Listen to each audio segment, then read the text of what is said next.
Yes. My lord, application for contempt, I have already filed. Yes. May I kindly May I kindly mention, my lord, this matter for early hearing. Affidavits are complete in this matter, my lord. The crux of the matter is that whether or not principle of mutuality will apply to the rent or occupational charges received by the petitioner club from its own members. If my lord kindly hear. Give it sometime next month. We'll do it. May I be permitted to mention, my lord? I am for the appellant insurance company, mentioning for admission, and it is workman compensation Yes. matter. May I lordships kindly leave to mention this matter? My lord, I mentioned this matter on last Monday. If your lordship kindly recollects, Mr. Mehta was appearing for the other side. Mr. Mehta is today, my lord. The difficulty, A lot my lord. of administrative work. Yes, my lord. 2 days. My lord, the difficulties tribunal has fixed this matter on this Monday for compliance. Though the They will take adjournment. No, what my lord passed an order, my lord, on the last occasion, on 5th of January, a detailed order where lordship has held the department should consider release of the goods upon payment of duty, since goods have been held to be not, but I have discharged the burden. There was no response, my lord. Since matter was not taken up, my advocate record has gone to tribunal, has given their judgment, and said whatever response they have, they can. there was and no if question of it is- response. Matter was posted for further hearing. Thereafter, the matter is before your lordship. Some they- No, could that not be taken up. If a direction has been issued, Yes, to take instruction in that matter regarding Yes. that. Take We have inst- taken instruction regarding that. But no communication to us. It was an order in writing, and they should No, instruct. there was no such. There was no such. This is the order is there 5th January. They should. we list it on Monday. My lord. Monday. My lord. For that is if he agrees on certain terms, then we will take the goods. Monday to be mentioned. Yeah. Well, on that day, my lord, we can also consider release also, my lord, because Let us continue. without that really nothing is there. Yes, my lord. Everything is there to argue and to contest, my lord. Monday. Monday. I'm so grateful to you. My lords, may I have your kind leave to mention one appellate side application matter? What is the application, Mr. Das? My lord, it is a pet duty application, my lord. In one appeal, the government filed by government, the government respondent had submitted false information through affidavit before my lordship, my lord. So I have filed an pet duty application, my lord, for this misconduct, my lord. The appeal is pending before us. No, my lord. Appeal has been disposed of, my lord. Appeal has been disposed of, my lord. All right. You give the number, we'll see when we can include. Obliged, my lord. Obliged, my lord. Next. Original side, Delhi, Titan Mode 1. My lord, I'm appearing on behalf of the appellant, my lord. This time we are able to, my lord, to serve the copy, my lord. 2 times we are not able, but this time we are able to serve the copy. My lord, delay I am not opposing. But my lord, this appeal should be preferred before the Honorable Supreme Court. Identical issue, identical questions of law in the case of, my lord, the petitioner, I mean the assessee. My lord, has been carried to Supreme Court arising out of the judgments rendered by, my lord, Sestat Chandigarh and Sestat Mumbai. Well, I have brought the entire compilation and including the SLP, I mean the 35L appeal which has been preferred by the department. It's a classification issue. It's a classification. If your lordship kindly see our question of law, my lord, we are saying that whether the activities undertaken by the respondents amount to manufacture under section 3F Roman 3 of the Central Excise Act. If your lordship kindly come to page number 14 of my stay petition, my lord. And the issue of that decision of the action construction that is larger bench that is pending before the Honorable, I have already submitted, if your lordship, that is pending before the Honorable Bombay High Court, my lord. Take to them. Yes. My lord, kindly take, my lord, for your lordship's kind consideration. My lord, the order passed by. But even in your substantial question number B, yes, you have mentioned it as a. Yes. I have some. But the thing is that if your lordship kindly see this larger bench decision that is pending for adjudication before the Honorable Bombay High Court Nagpur bench, my lord. Well, if your lordship kindly takes page 42 of the compilation. My lord has got that. This is, my lord, the Sestat Chandigarh. Lordship may kindly come directly to page 48. Yes. Lordship may kindly take paragraph 6. I'm so sorry.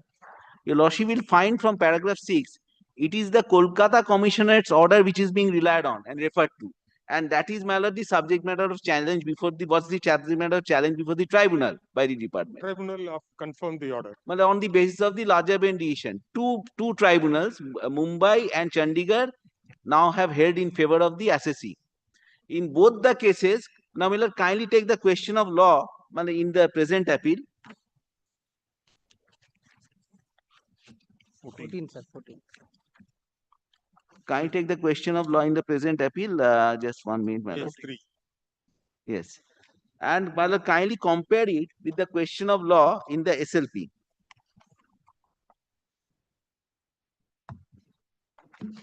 Page 51. Yes.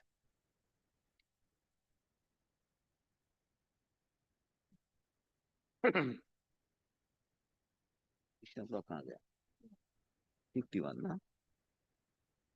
No, 51 the start. Yes. Question of law, your lordship will find 103. Your lordship will find, if your lordship compares question number 1 and 2,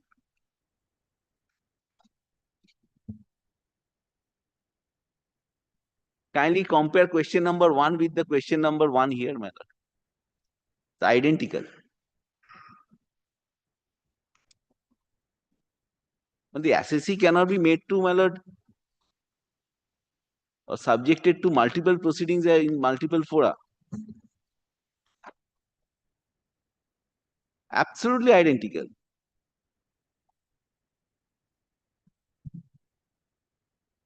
Because Kolkata Commissioner's order was referred to in Chandigarh Tribunal judgment, and my lord, in both the cases, my lord, we have got the Question 1 in Supreme Court and question B in Yes. identical. Identical. Not only that, my lord, there is another question. Kindly take, my lord, the question 3 of Supreme Court.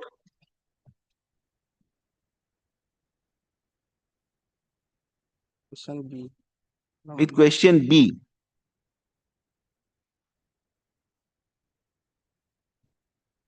Yes. Kindly take question B and question 3. Again, identical, man.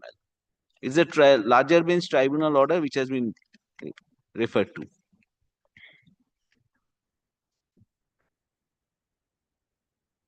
Question A is equal to question I, and question B is equal to question D, is it? Question 5. V. 5, my lord. Roman 5. Roman 5 with B.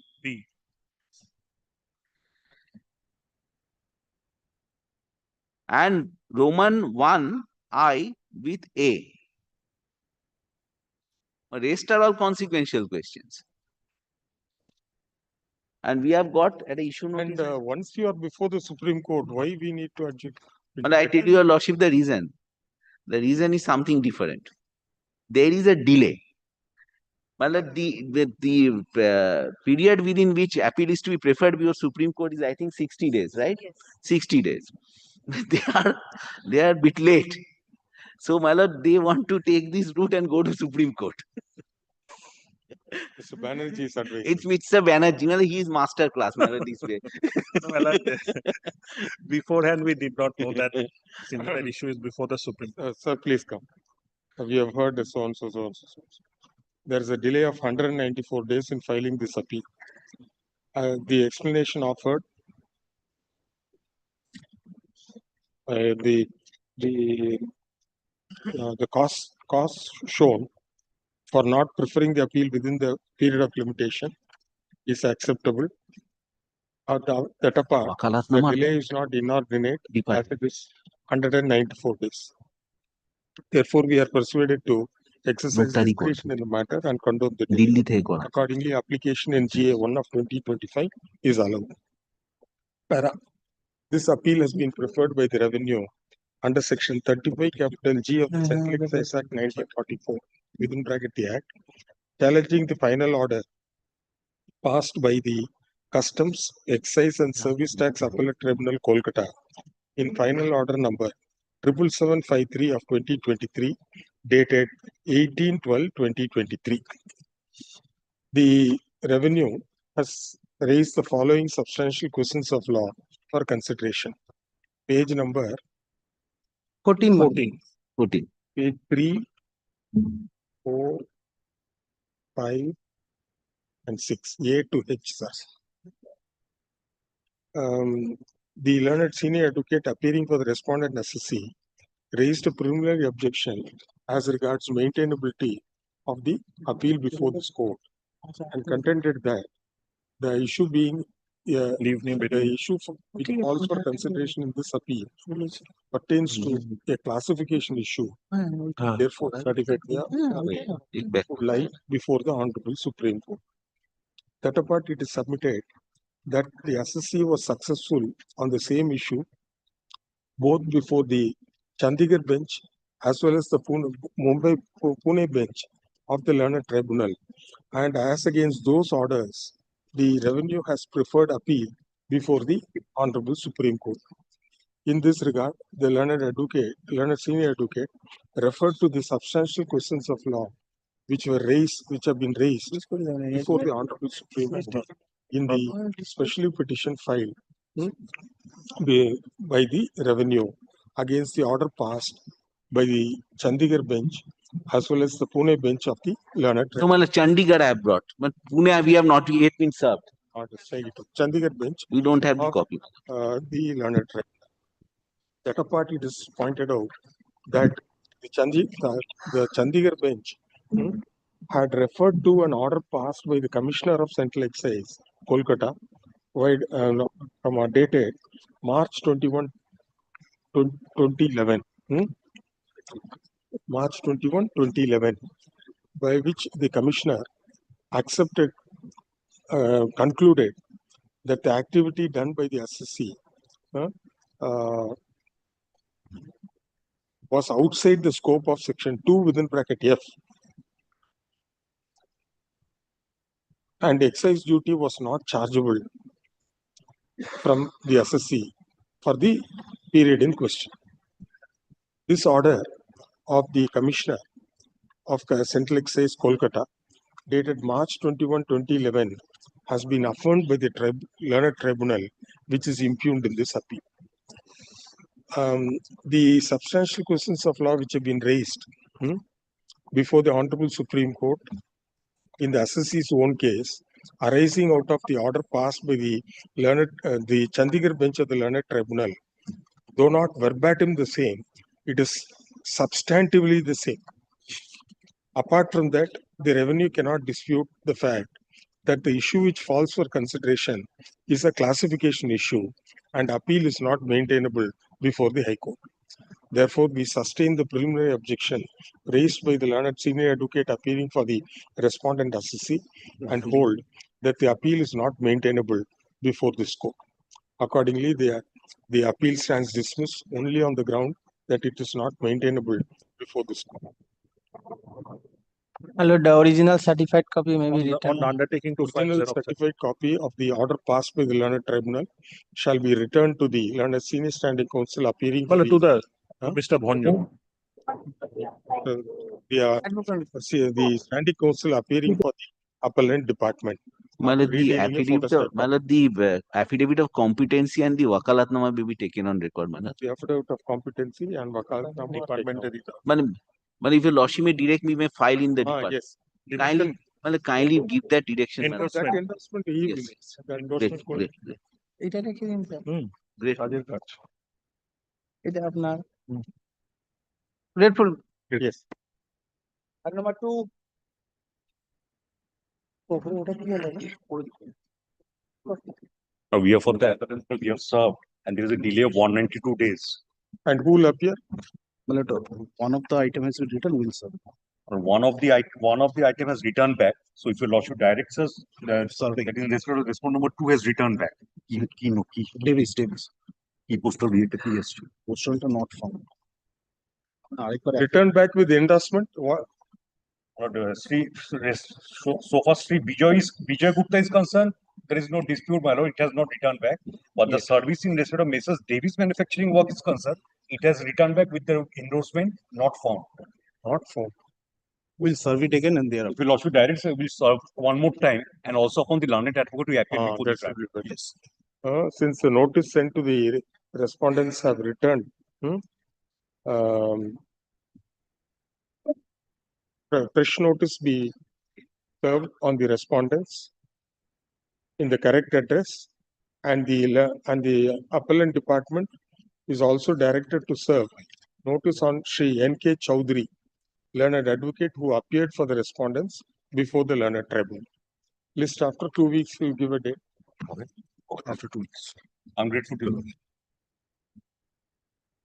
you. My appeal, your lordship. But before I proceed further, my lord, it's my duty to indicate on the similar order. There is another appeal which has been carried out by the administration of this honorable court, and which was on earlier occasion been released by your lordship. Yes, Subsequent thereto, my lord, no, my lord, because of Justice Bhattacharya, I believe so. My lord, At I that- tell your lordship something. My lord, against the self-same order, there are two appeals. One is by the successful candidate, which is this appeal. Other is by us, the High Court administration. And where has this appeal gone now?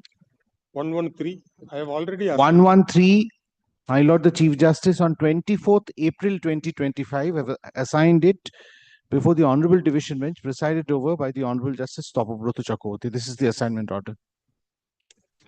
This appeal, please take down. In this appeal, the appellant has challenged the order passed in WPO 919 of 2024. The High Court administration has also challenged the said order in APO 113 of 2024, and the matter has been assigned to the bench presided over by the Honorable Second from the top. Honorable Justice Tapabrata Chakraborty. Hence, the matter is released and papers be placed before the Chief Justice for appropriate orders. Fine. I will do the same.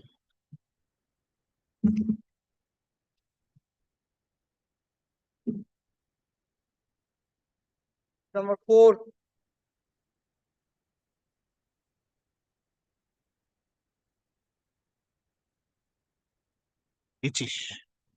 What is this monetary compensation?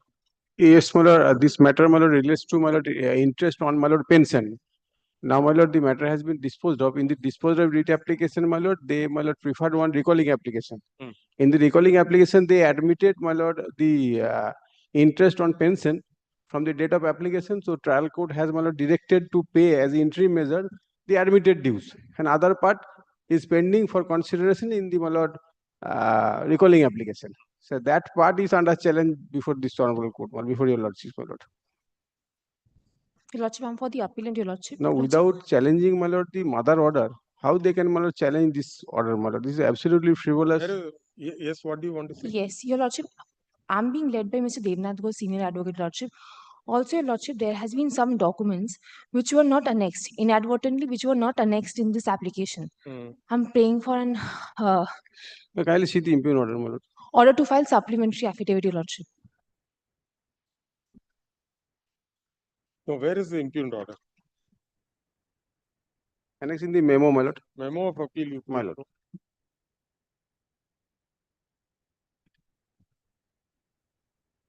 Mother order to be 2022 order. 21 March, 21st March. আরে ওখান থেকে নিয়ে আয় রে।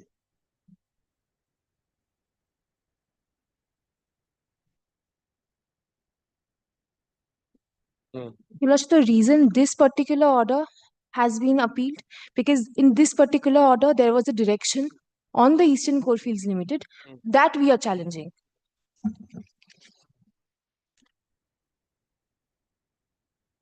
No.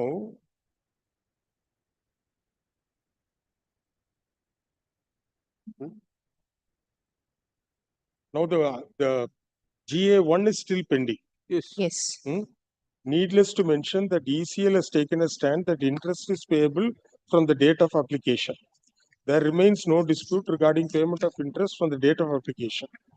Even if ECL succeeds in the application GA1, then also the interest on arrears of pension amount from the date of application has to be paid. You are aggrieved by that portion. Yes, I'm aggrieved on the point that ECL has to pay. My contention is that the procedure that has been laid down, I can show you from the documents that ECL, when an application is being made by the widow, ECL has to forward the same to CMPFO. Who? CMPFO. CMPFO is the Provident Fund Authority, Yes. who has to pay the sum subsequently Then to you the do widow. one thing. We'll give you liberty to seek for clarification. See, interest on delayed payment of pension is statutory. Yes. So there can be no running away from payment. Yes, yes. You are only concerned about who has to make the payment.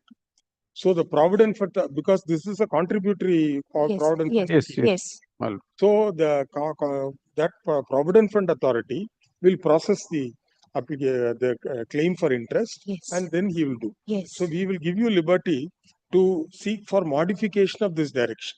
well, in the mother order, my lord, if that is not in annexed, well, it is We also have not challenged. Why are you worried about it? no.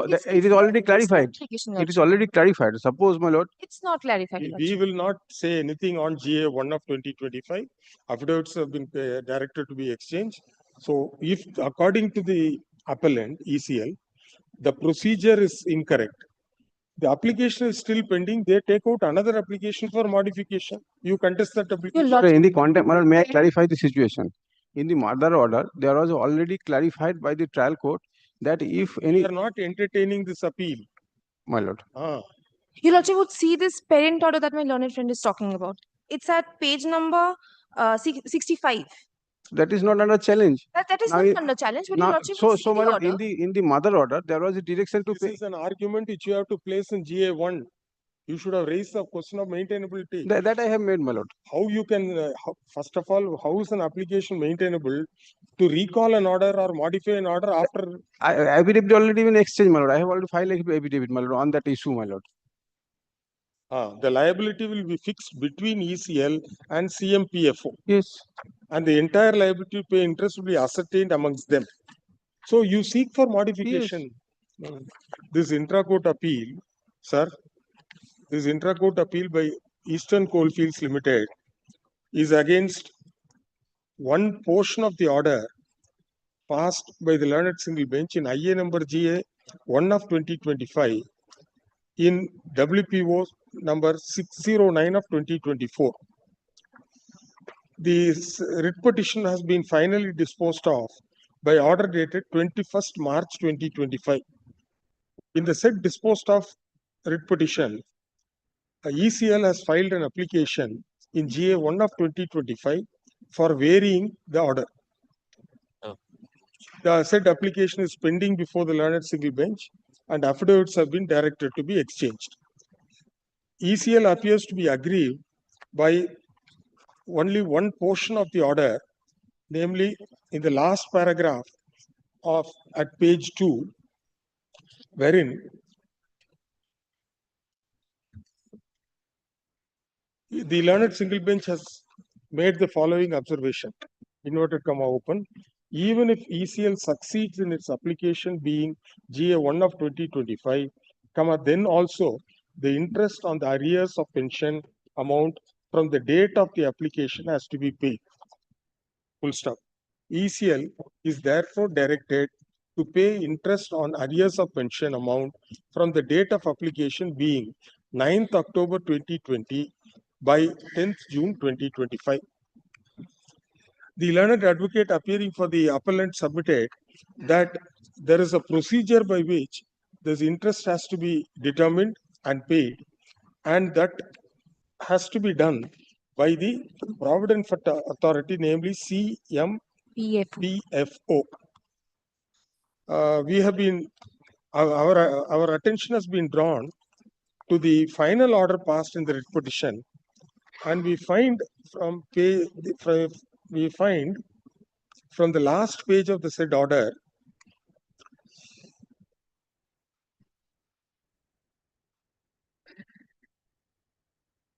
wherein direction has been issued to the appellant ECL to pay interest on the arrears of pension from 8 January 2007 till the same has been actually paid at the rate of 8% per annum at the first instant and thereafter settle the dispute, if any, with CMPFO in connection with the liability to pay interest for delayed payment of pension.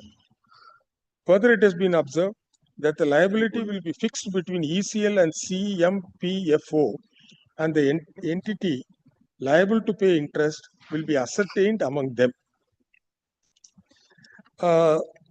In the light of the said observation, if the appellant requires any clarification or modification with regard to procedure for payment of interest, with regard to the direction contained in the impugned order, then an appropriate application has to be moved before the learned single bench, and appeal is not the proper remedy. Therefore, we are not inclined to entertain the appeal, and therefore the same is dismissed. However, liberty is granted to the appellant to move appropriate application before the learned single bench in the pending interlocutory application in IA number GA1 of 2025 and seek for appropriate clarification. Next. Get it.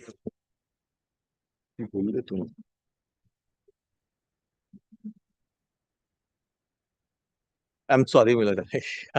No. I'm very sorry. Item number 5. নামগুলো দিয়ে দে।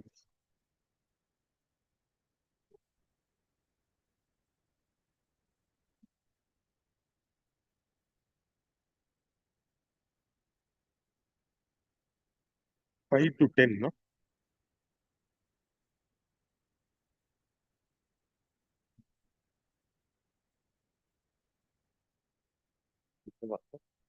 तो 151 निकालो। Extra देखो।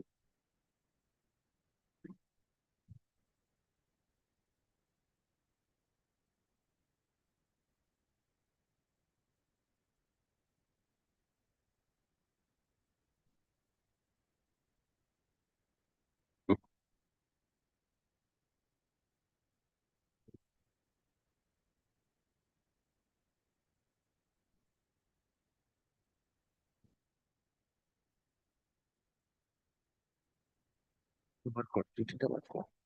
ওই যে number of items.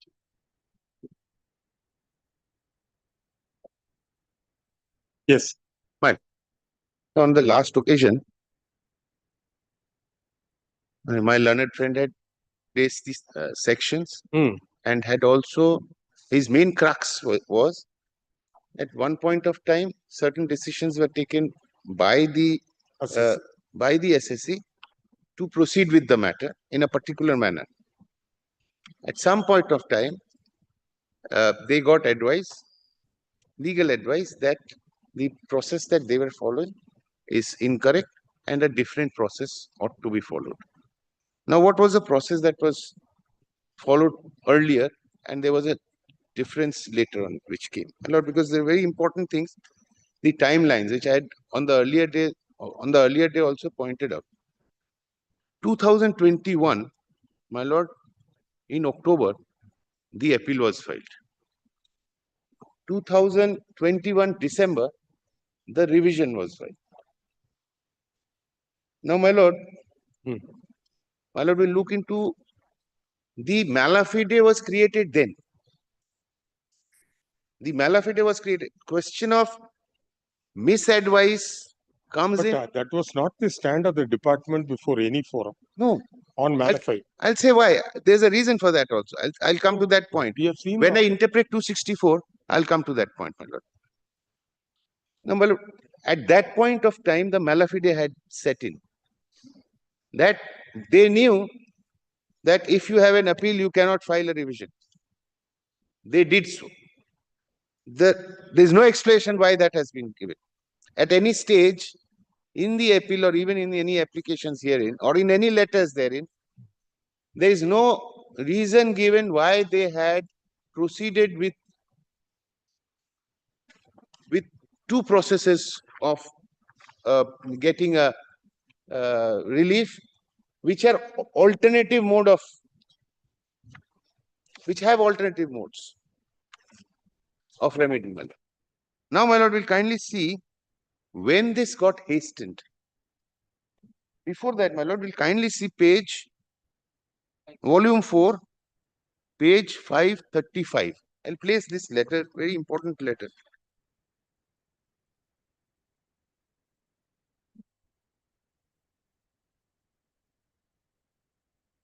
Now, my lord, will kindly see. May I place this letter? It's a very important letter, my lord. Page 535, volume 4. My lord, have the page. Application, this is a subject, this is given to the Principal Chief Commissioner of Income Tax Appeals. Application for withdrawal of appeals in the matter of CAB. With reference to the above captioned matter, we would like to bring to your honor's notice that appeals have been filed by the SSC for the assessment year 2013-14, 14-15 and 18-19 on 24th October 2021. After filing of appeal, the SSC opted for petition under section 264 of the Income Tax Act.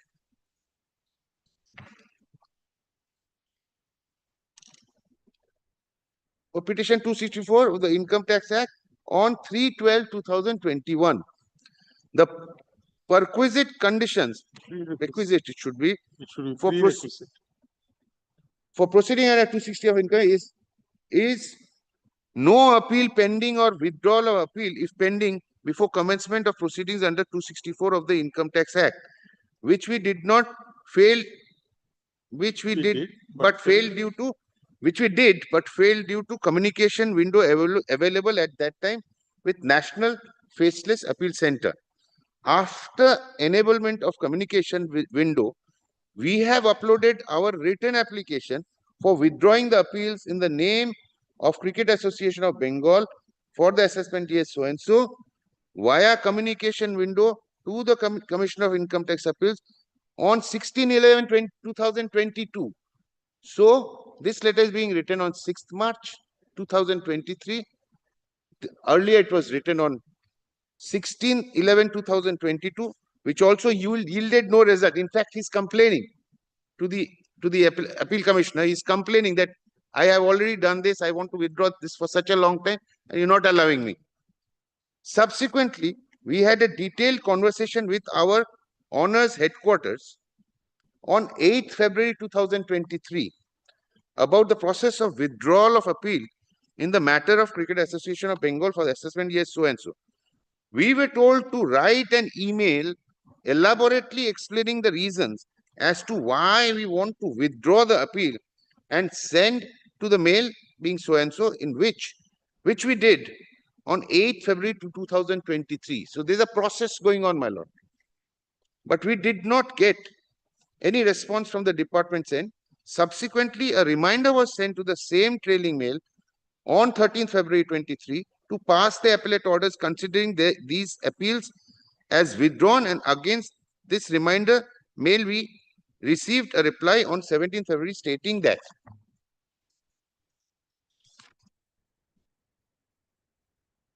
in this regard, this is what mail was sent.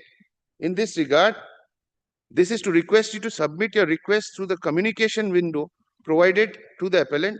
The communication window has been provided to enable the appellant to submit response and request during the pendency of the appellate proceedings.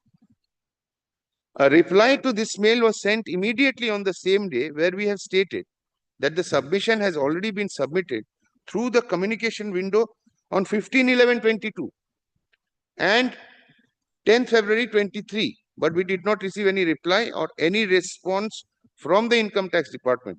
We have again requested the Honorable Commissioner of Income Tax through the communication window on 20th February 23, 23rd February 23 to pass the appellate orders considering these appeals as withdrawn, but again there was no response from the end of the Income Tax Department.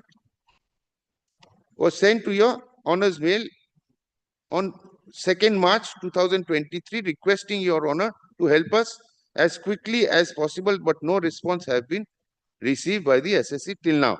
We would like to bring to your honor's notice that a last opportunity was provided to us by the Honorable Commissioner of Income Tax, Kolkata, to provide appellate orders for the assessment years 13-14, 14-15 and 18-19 within 11/3/2023. Now, this is which commissioner? This is that commissioner. This is a revision commissioner. Revisioner commissioner, when they went before the revisioner commissioner said, I will not take this up because there's an appeal there. So he says that I'm going to dispose this revision. You either bring some order from the appellate authority, or I'm not going to exercise my jurisdiction under revision. What he says here, he points that out to the appellate authority. Your Honor, if we cannot file the appellate orders within 11th March 2023, these petitions under Section 264 of the Income Tax Act will get rejected due to non-withdrawal of the appeal. The assessee, who is a charitable trust, will face irreparable damage with a huge tax burden of more than rupees 43 crores, which is again the principle of naturalness. Now, my humble submission on this letter is that the process was such where a choice had been made with regard to two proceedings initially. Thereafter, they wanted to proceed only with the revision. And in that score, they had been continuously trying to get this appeal withdrawn. It's not a one-time, one-moment effort. Correct. The effort is there from November 2022 till the 6th of March 23. And it has been specifically pointed out in this letter on 6th March that my revision will go. I am choosing that revision. I am not going to proceed before you. Kindly withdraw the appeal. In these circumstances, on 7th March, the next day, the appeal was heard and withdrawn. My Lord, again the timelines. Till 6th March, 7th March. Now, my Lord, will kindly see. Come back to that list of dates my learned friend had handed over, my Lord. It's been a help for me also.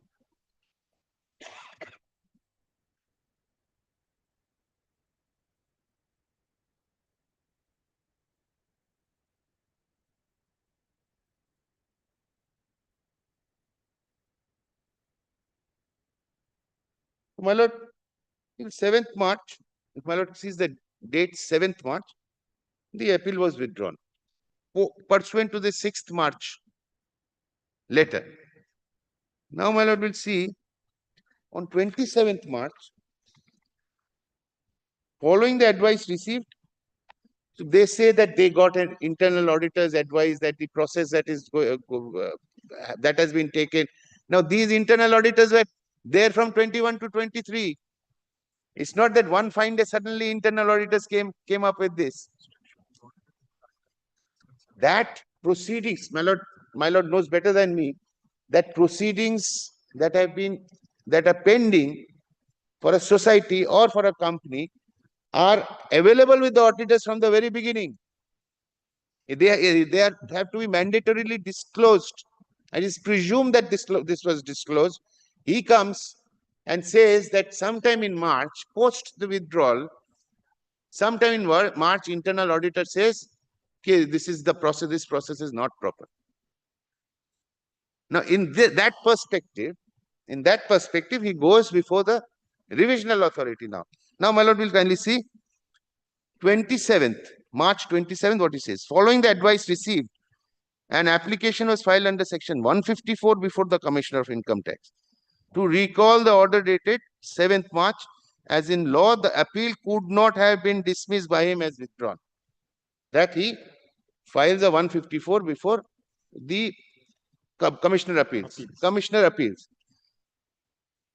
Now, knowing fully well that under 154, Commissioner couldn't have rectified this order in the manner where there is a withdrawal. Now, my Lord, next 27th, on the same date, following the advice received, a detailed letter was submitted to the Commissioner of Income Tax exemption, requesting him not to proceed with the revision petition under Section 264, which was not maintainable. The appellant also informed that it was simultaneously requesting the Commissioner of Income Tax Appeals to take up and decide its appeal on merits.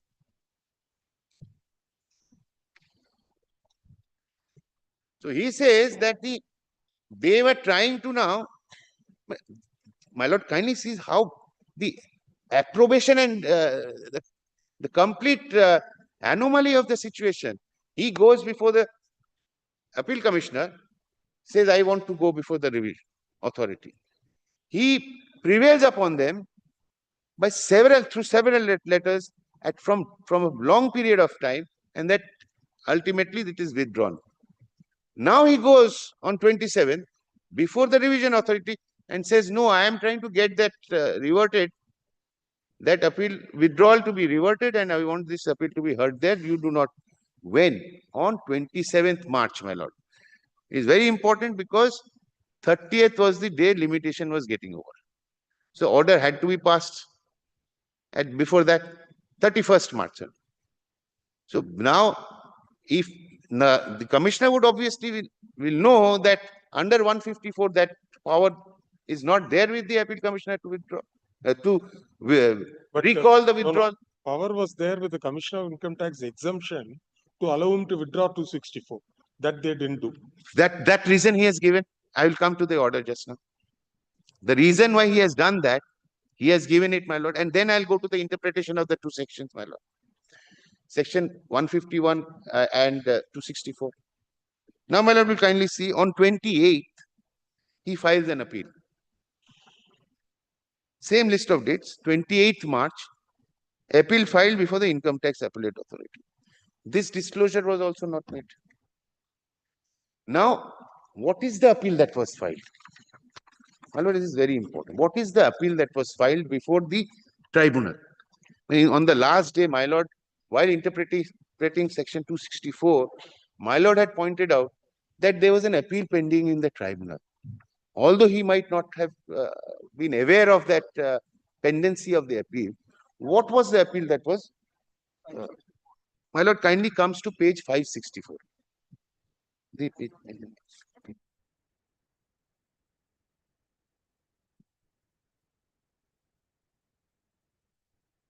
563. I will kindly see the impugned order, which is at page 563. That has been passed by the tribunal. Oh, Mr. Kundali, one second.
My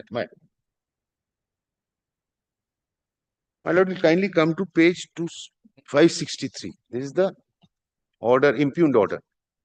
My lords will kindly see paragraph 2.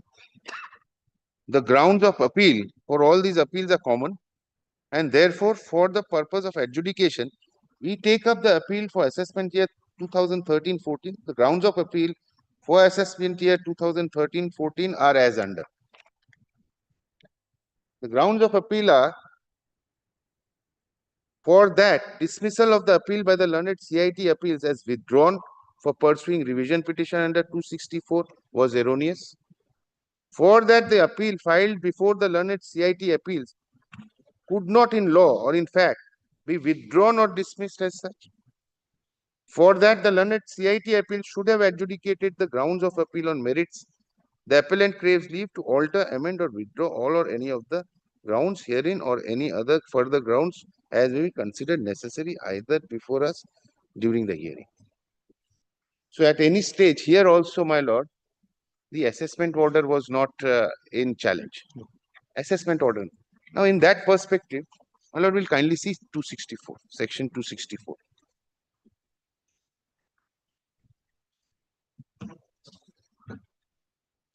But before that, my lord allows me to place section 251, 151 first.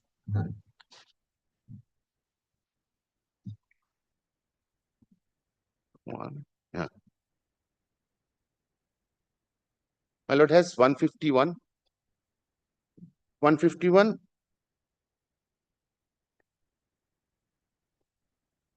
Yeah,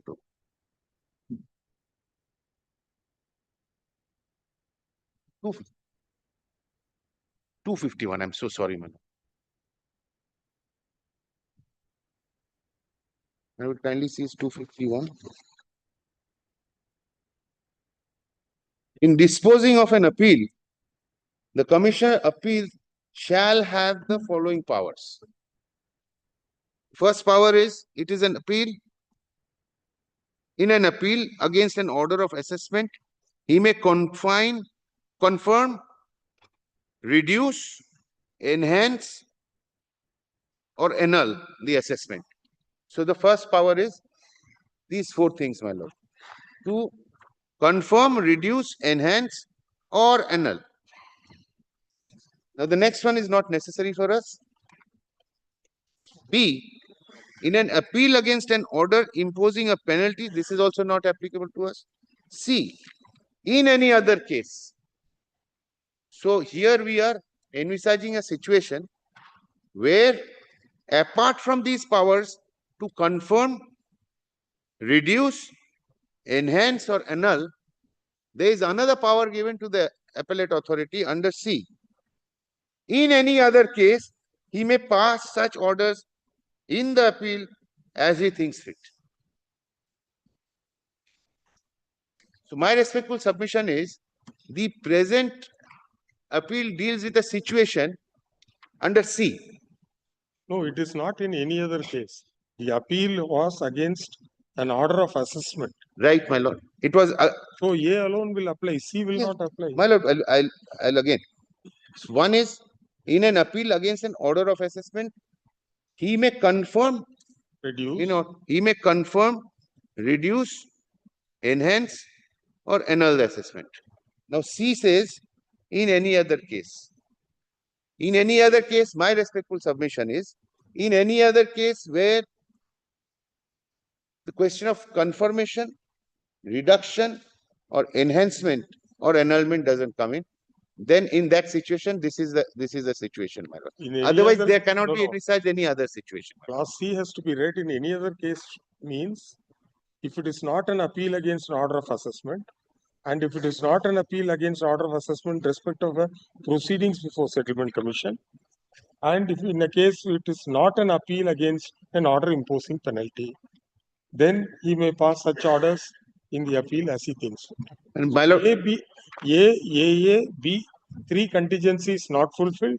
Yes. Then in any other. In any other case. Now, my lord will kindly appreciate one thing. Because if the as he thinks fit, if it has been added in clause A, probably he had a a right to pass such orders, etc. Yes. So apart from these 4 orders, he does not have a right. My respectful submission is There are only 3 questions raised. They are all on the power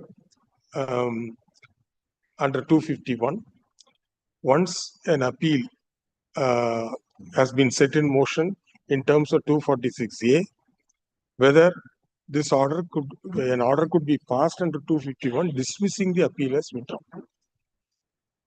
The question to be considered is whether on the date of filing the application under 264, that is on 3rd of December 2021, whether the Commissioner of Income Tax exemption had jurisdiction to entertain the application. my lord, kindly cease. Because jurisdiction point will have to be decided at the first instance. So probably on 30th, he might have had jurisdiction because the appeal before the Commissioner Appeals was dismissed on 7th March. 7th March 2023. So on 30th March 2023, the Commissioner exemption had power to deal with 26. But on the date when he entertained. But one issue is on 27th of March, they intimated the Commissioner, they are moving the Commissioner Appeals to. They have already moved. They are going to move. They have moved. They have moved. They have informed that we have. Whether that 154 was maintainable, etc., Yes, that's a different issue. Yes. But they put him on caution, saying that please don't proceed further. Yes, dealt with that in the order. Or they should have made a prayer to withdraw that application. That is the prayer. That's the prayer. That is the prayer, no doubt, my lord. That is page 535. My lord. Page 537, note at page 539, requesting not to proceed with the revision petition. It said not to proceed. Not seeking withdrawal. Not to proceed, but effectively it means that I'm not wanting him to decide it. Because the earlier part of my letter is that we would request you not to proceed with the revision petition for the under 264 for the. But unfortunately, he went again and decided the matter on merits. No, but he has dealt with this. He has dealt with this situation. My lord, kindly cease 264. Section 264 allows me to place 264 first and go into the revision order. My lord, 264 subsection 4. I will kindly see from the beginning. 264 subsection 4. The principal chief commissioner or chief commissioner or principal commissioner or commissioner shall not revise any order under this section in the following cases. So, on the day when the matter is before him, he will not revise the orders. He is not at that point of time supposed to see what has been filed when. What is he going to revise? Does he have the power to revise that on that particular day? My lord will kindly see thereafter. Shall not revise any order under this section in the following cases. He does not speak about entertaining. It specifically speaks about he cannot revise any order under this section in the following cases. So, my lord, what are the following cases? My learned friend says A is applicable.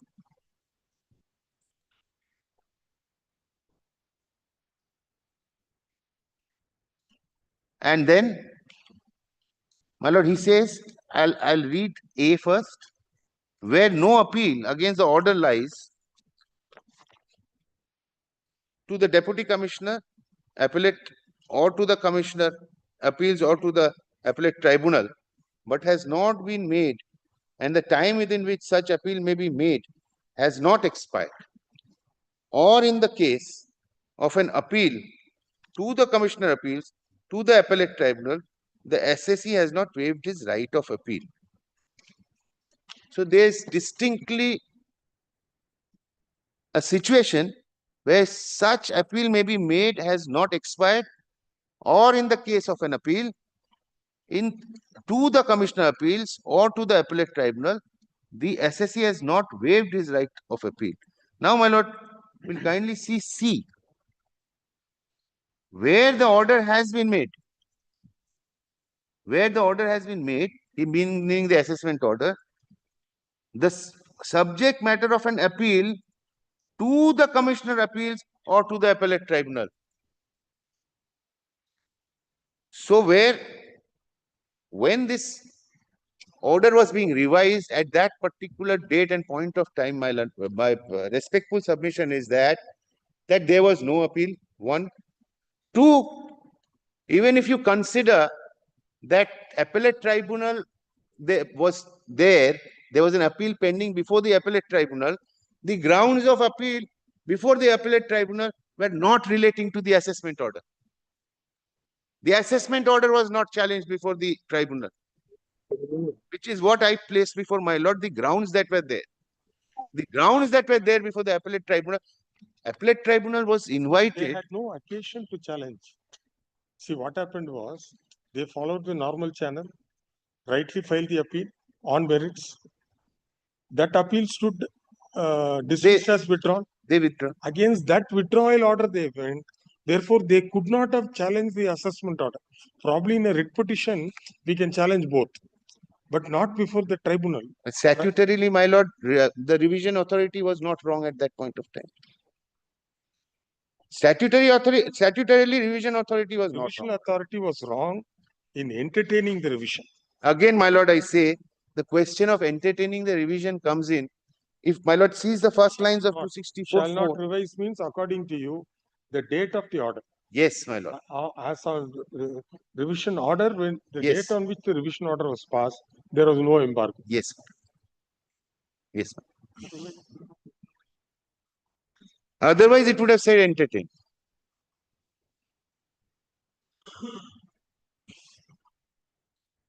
And when they went before the tribunal also, when they questioned the withdrawal, it was open to them to go on merits before the tribunal.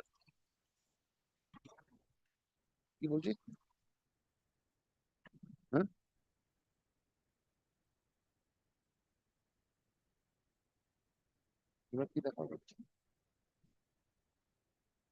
Page? You can touch.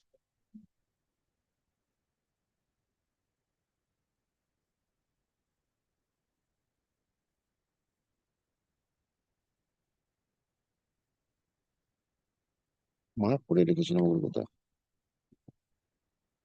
है.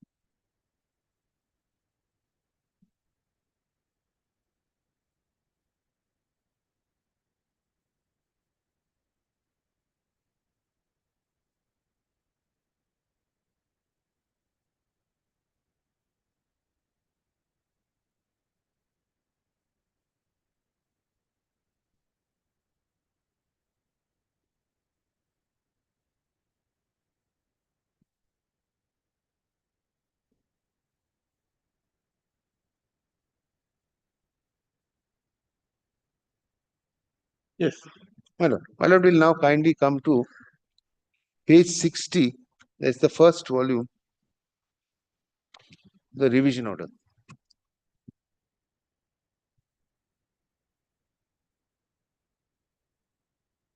Page 6.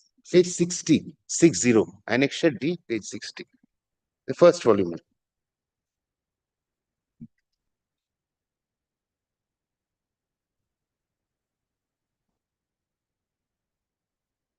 My lord, may I place, my lord?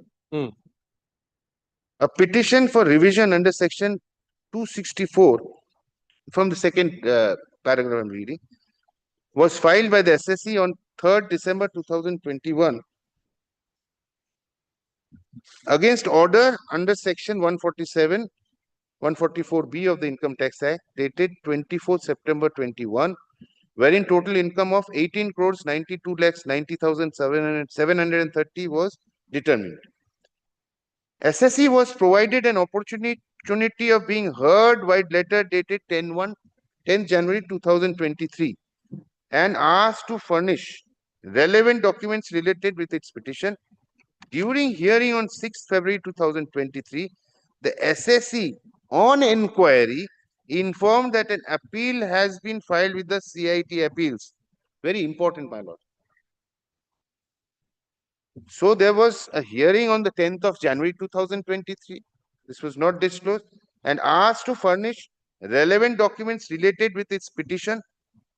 During hearing on 6th February 2023, the SSE on inquiry informed that an appeal has been filed with the CITA faceless. Now, my respectful submission, why the sudden flurry after this particular date of February 2023? Why the sudden flurry in the change of opinion, change in advice, changing, wanting to withdraw from the appeal, come before this gentleman, or thereafter wanting to withdraw from here and going back to the appeal? It stems not from just merely a simple advice of some auditor. It has more to it, my lord. Now, my lord, kindly cease. It has more to that extent, my lord, that the power of choosing a remedy has to be certain.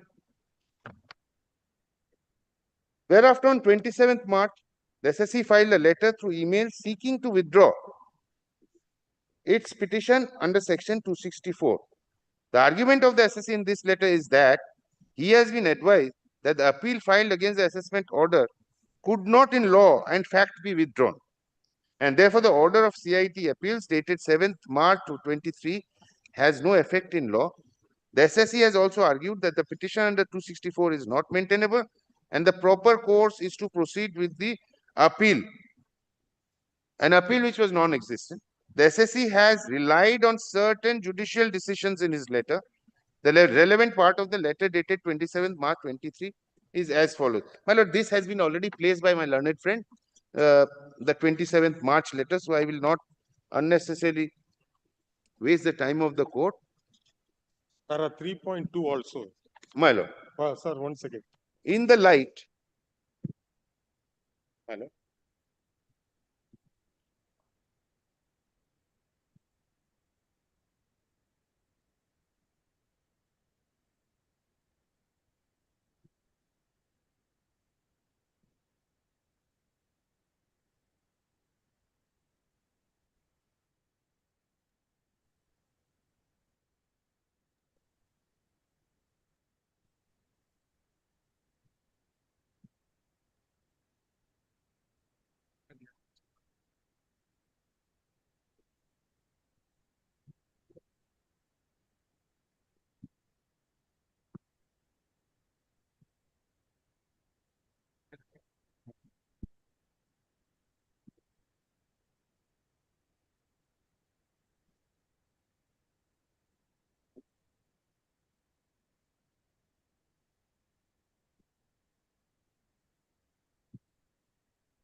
मैं खत्म कर रहा हूँ.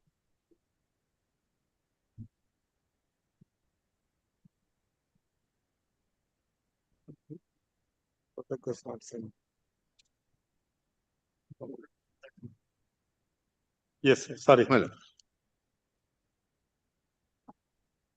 3.2. In the light of the above request of the SSE, I have to first decide whether such an application for withdrawal petition under 264 could be acceded to by me.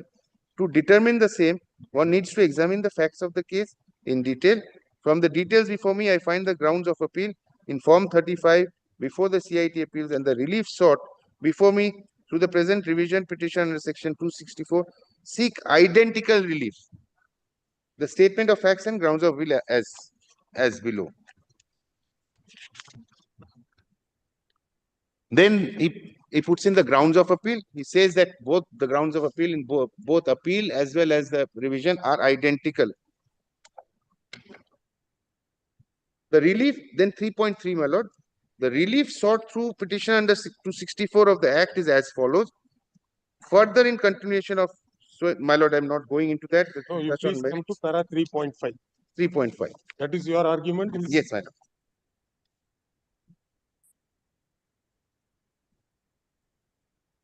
Yes, 3.5, my lord. On the basis of these averments, the CIT has allowed the appeal to be withdrawn. In consequence, as the appeal has already been dismissed as on the date of the present order, there is no valid appeal pending before the CITA on this issue. It is also to be noted that the CIT appeal has merely relied on the request of the SSC for withdrawal without discussing the facts or the merits of the case. It therefore cannot be said that the appeal of the SSC has been decided on merits, but in fact, it would have to be held that the SSC has waived his rights of appeal. It is thus evident on facts that none of the conditions barring for proceeding with the revision under section 264 are satisfied. In this connection, the following decisions of various high courts are relevant. Well, he then places all the... Therefore, he may be partly right. On the date when he took the decision on 30th March, yes, there was no appeal pending. Yes. So therefore, he can proceed. That's what it is. Yes. On that basis, he says that he remains remediless. When he can't be left remedy, he relies on Vikas Nagela and other judges. Vikas Nagela is the judgment of our court, my lord. And then my lord kindly comes to 3.6. 3.6. It is evident from the above judicial decisions that the revisionary powers under 264 are alternate remedy to the right of appeal. Which is correct, my lord. This is the alternate remedy which they have already entered into. The facts in the case of the SSC clearly indicate that an appeal was originally filed but was withdrawn, as the SSC thought that the relief could be obtained through revisionary proceedings. The SSC actively canvassed the CIT appeals for withdrawal of the appeal. So he takes note of the fact that he actively canvassed before the CIT appeal to withdraw the appeal. And in consequence, the appeal was dismissed as withdrawn without going into the facts or the merits of the case. By doing so, I am of the considered opinion that the SSC has waived his right of appeal. The SSC also filed the present revision petition wherein identical relief has been sought from me. However, the revision petition has been actively canvassed only after the withdrawal of appeal and is evident from his submissions dated 9th March 2023, wherein the SSC has stated as follows. Your Honor, the perquisite condition for filing petition under 264 is no appeal pending or withdrawal of appeal if pending before the appropriate appellate authority. We are herewith providing the appeal withdrawal order passed by the National Faceless Appeal Center, Delhi, on 7th March for the assessment year for your honor's kind perusal and consideration. So if I gives a letter on 9th March, he gives a letter to the revisionary authority saying that there is no impediment, the appeal has been withdrawn, no appeal is pending, therefore we want this to be heard by you. Your Honor is kindly requested to initiate the proceedings under 264, which was on hold for the appeal withdrawal order passed by the appropriate appellate authority and pass such orders which your Honor may deem fit and proper and oblige. 3.7. As discussed in para 3.5 above, various high courts have held that revisionary proceedings are an alternative remedy to appeal proceedings. Moreover, the jurisdictional Honorable Calcutta High Court has, in its decision of Vikas Nagela, held that the SSC should not be rendered remediless by being deprived of both the appeal as well as the revisionary proceedings. The request of the SSC for withdrawal of the revision proceedings, if acceded to by me, would result in precisely the same result of the SSC being rendered remediless. Having withdrawn the appeal, he has waived his right of appeal, and the withdrawal of the alternative remedy of revision under 264 of the Act would render the SSC with no remedy against the assessment order. The decision of the Honorable Calcutta High Court, being jurisdictional High Court, is binding on me, and respectfully following the same, I'm of the view that it would be patently unfair on my part to allow withdrawal of this revision petition and deprive the SSE of remedy. There is an even more important reason for me to proceed with considering the petition of SSE under 264. Through his letter dated 27th March 23, in the last para, the SSE has requested that I should not proceed with this revision petition, that he has filed a petition under 27/3/23 with the National Faceless Appeal Center, requesting that the CIT may recall his order dated 7th March and reconsider his appeal on merits. The last para reads as follows. In the circumstances aforesaid, we would request the order dated 7th March be recalled and our appeal be considered and decided on merits after affording us adequate opportunity, including personal hearing. It has to be pointed out that the SSE is seeking recall of the order of the CITA, which is not within the powers of the CITA. This is exactly what I was arguing, my lord. Who's he to say that? Pardon me. But who's he to say that? He is only an authority. He is a Commissioner of Income Tax exemption. Petition before him is under 264. This is additionally saying to the point on being remedied. They say that please don't proceed. In that letter, they have said we have also moved. But who is he to sit in judgment over that 154? It is up to the PCIT, CIT appeals to decide. My lord, thereafter he says, the power of CIT is vested to section 250, 251, and a plain reading of those sections reveals that CIT has no power to recall this order. No MA could be filed before the CIT in contradistinction to the powers of the ITAT and High Court. CIT can merely rectify an error apparent from record and nothing more. This fortifies my view that the SSE has forfeited right to appeal, and the only recourse available is through revision under section 264. Now, this is an additional point other than the remediless point that he has taken, my lord. No, if they are able to point out an error which is apparent on the face of the order, then 154 can be exercised. It is not clerical and mathematical errors alone. There are a lot of decisions on that aspect. My lord. 154, what is error apparent on the face of the order? Error of law is an apparent error. The Supreme Court says no long drawn reasoning is required. 154 or revisional power is not a power to rehear, redecide. But if on seeing the order, they say, sir, you cannot withdraw, sir. You cannot allow us to withdraw. So please restore the appeal, whether it's an error apparent on the face of the record. In any event, the exemption, commissioner exemption, has no jurisdiction to comment upon the power under 164 by CIT appeals. It is for him to decide. Number one. Number two, he is not to be concerned about the fate of the SSC. Why should he be concerned? No, that suppose somebody comes to withdraw the matter here. All that we insist is, you please get a letter from your client. Correct. What purpose? Protect yourself. It may be a foolish exercise. For some reason, it may appear to us that it's a foolish exercise to withdraw when they were about to succeed before the court.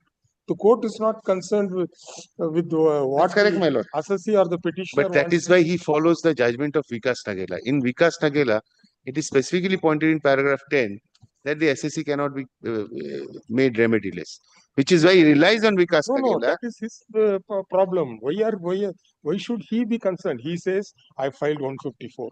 But one more factor is, on the date when he passed the order, an appeal has been filed before the tribunal. Again, that is which is why I pointed out. Probably the AO might not have known. There may be a portal. That is one.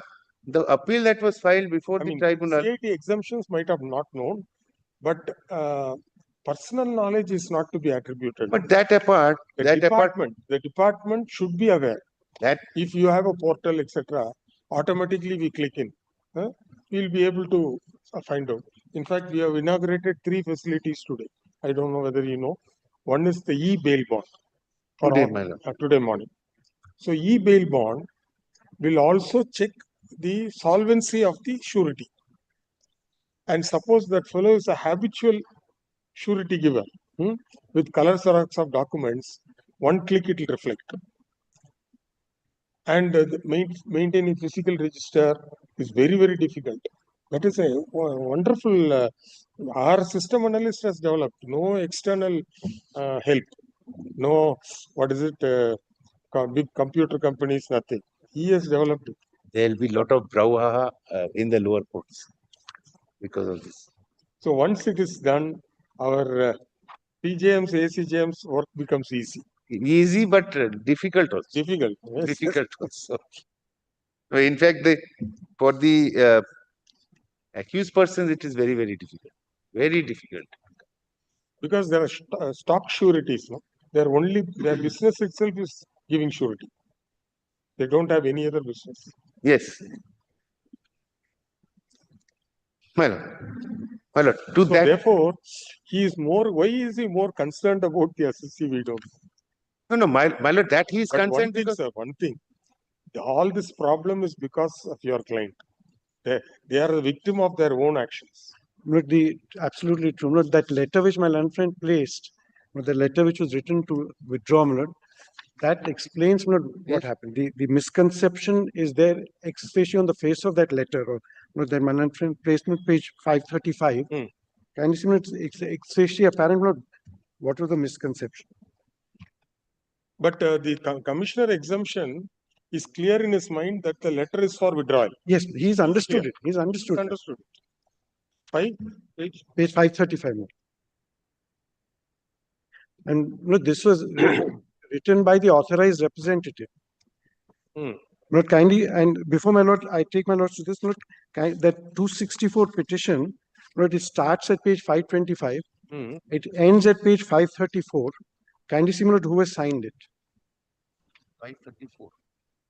So he is the authorized representative. Now he is writing this letter at page 535. The second new paragraph. The fourth line, the prerequisite condition for proceeding under 264 of the Income Tax Act is no appeal pending or withdrawal of appeal if pending. So that is his advice. He believes that either there should be no appeal or the appeal should be withdrawn. So that is the foundation of it. He has signed the 264 petition. He has also signed this letter. So it is not that assessee was acting on their own. They were so advised. And this wrong course of action, that correction happened when the internal auditor took them to the council, and because he was of the opinion there should be no appeal or the appeal should be withdrawn. So this is a letter written by the authorized representative himself. He understood the law to be like that. It is an erroneous understanding of the law. He is entitled to have an erroneous opinion. But this is where things went wrong.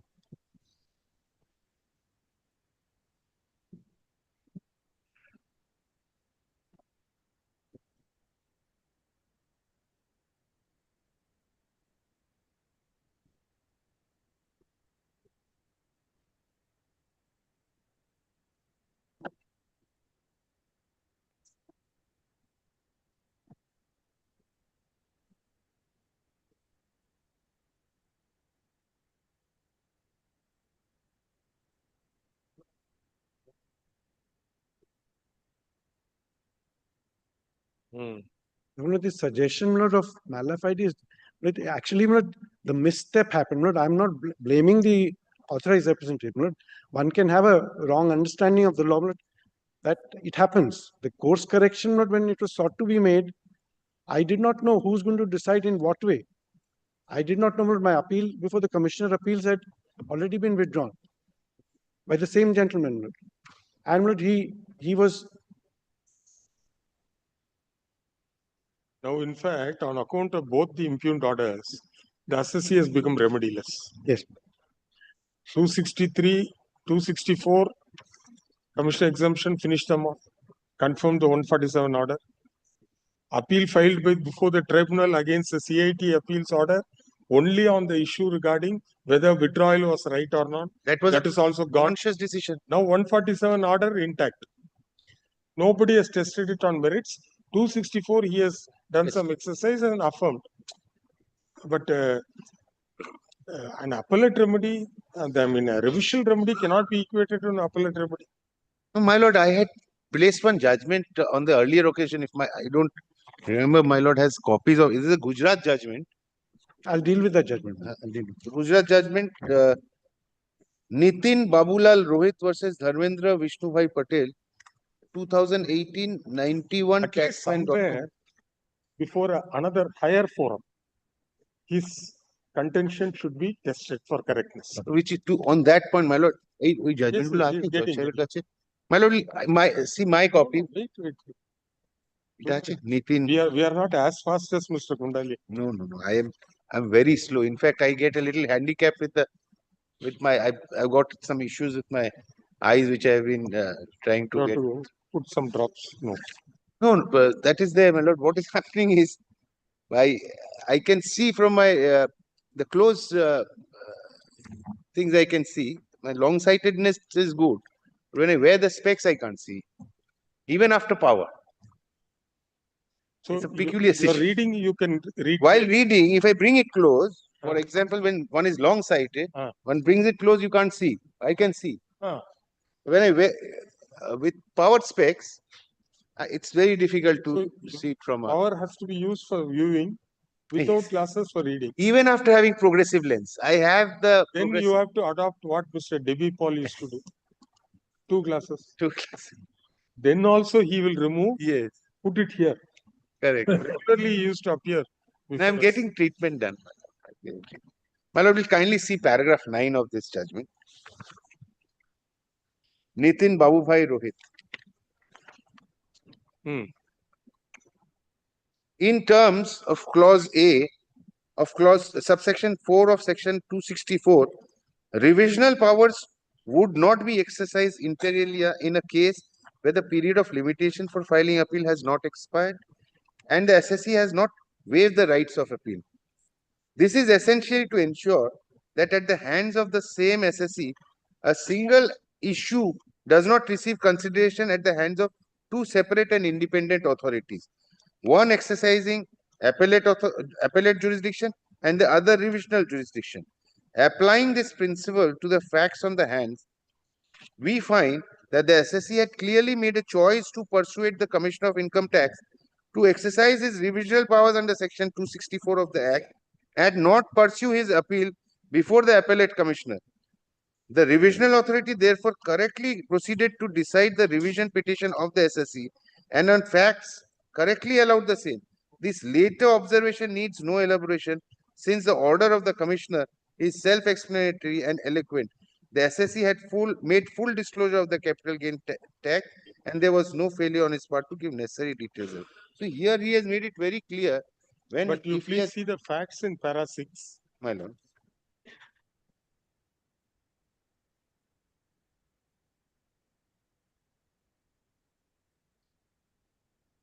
Thus, under the said order dated 15 March 17, the order of penalty passed by the assessing officer came to be set aside by the Commissioner in exercise of his revisional powers under 264. By that time, though the Commissioner of Appeals had not passed any order on the petitioner's request for withdrawal of the appeal made under the letter dated 16 February 17, such appeal should have become infructuous. This was brought to the notice of the Commissioner of Income Tax by the SSC, despite which the appellate commissioner proceeded to decide the appeal on merit and by an order dated 25th September 2017 dismissed the same. We are informed that the SSC thereupon approached the tribunal challenging the said. So there was an adjudication on merits. So in such circumstances, the court said they have elected to a remedy. Yes. So he cannot now approbate and reprobate. But here the facts are slightly different in the sense that on the date when the revision was filed, the same could not have been entertained because appeal was pending. Thereafter, they moved the appellate authority seeking permission to withdraw because the authorized representative was of the opinion. No, my lord, no. There's one step my lord has missed. They went before the revisional authority. They tried to press the matter before the... No, yes. They gave 2 written submissions. Yes. One was in January, one was in March. Yes. 2 written submissions. So they went there. Yes, they went. But then I think during the course of hearing, they were advised that either the appeal should be withdrawn or no appeal should be pending, or whatever, if it is pending, it should be withdrawn. That was the understanding of law. My lord, so they filed an application for withdrawal. That was from November 2022. Correct. Yes. Repeated communication, no order passed. There also, here also. There also, No, here also. 264 did not proceed. 264, they started proceeding from January. Correct. They gave up to March. Thereafter, this understanding was come, and they pursued the matter before the commissioner. Appeals to withdraw the appeal. Ultimately, the appeals should be dismissed as withdrawn. Then probably wisdom dawned. Then they said, etc., etc. So as on 30th March, another embargo was, an appeal was pending before the tribunal as against the order of the commissioner.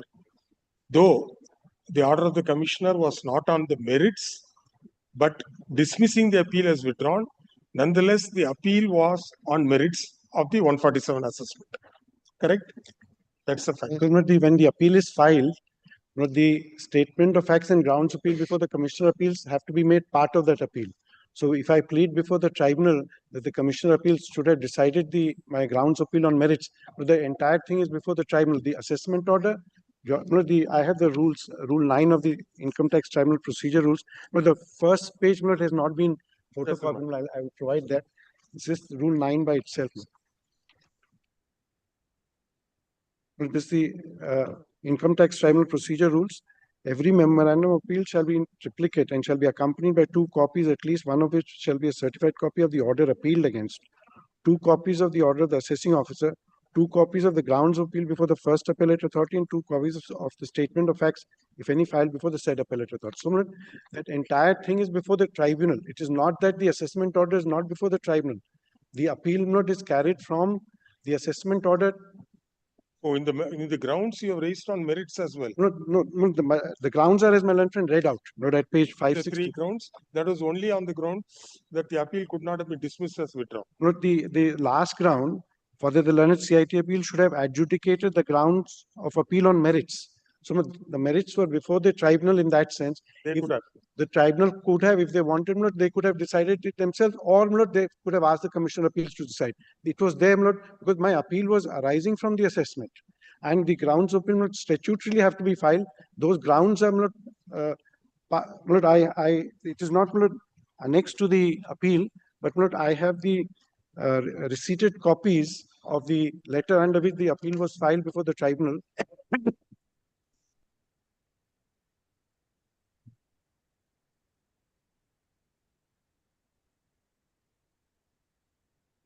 So those, if my lords are, these are different sets, but kindly have a look.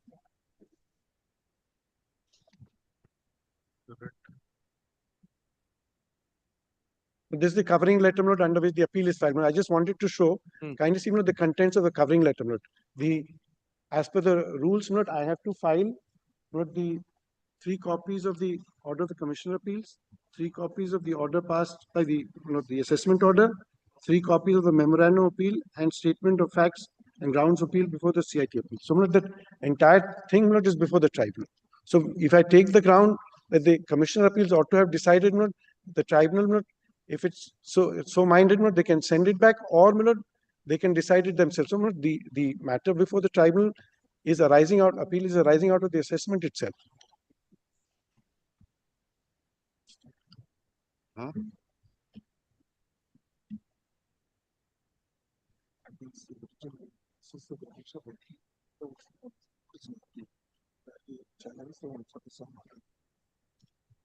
But in this appeal,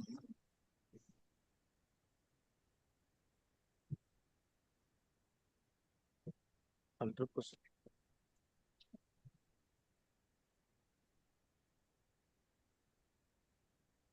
Then those orders are annexed. So I just wanted to show that the entire thing was before the tribunal. It is not.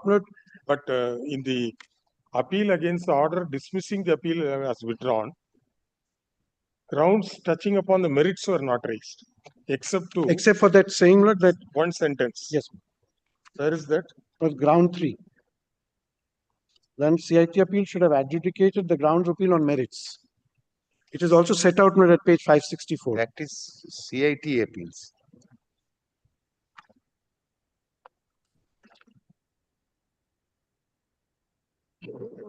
At page 564, the tribunal's order starts at 563. At page 564, the set out portion in italics.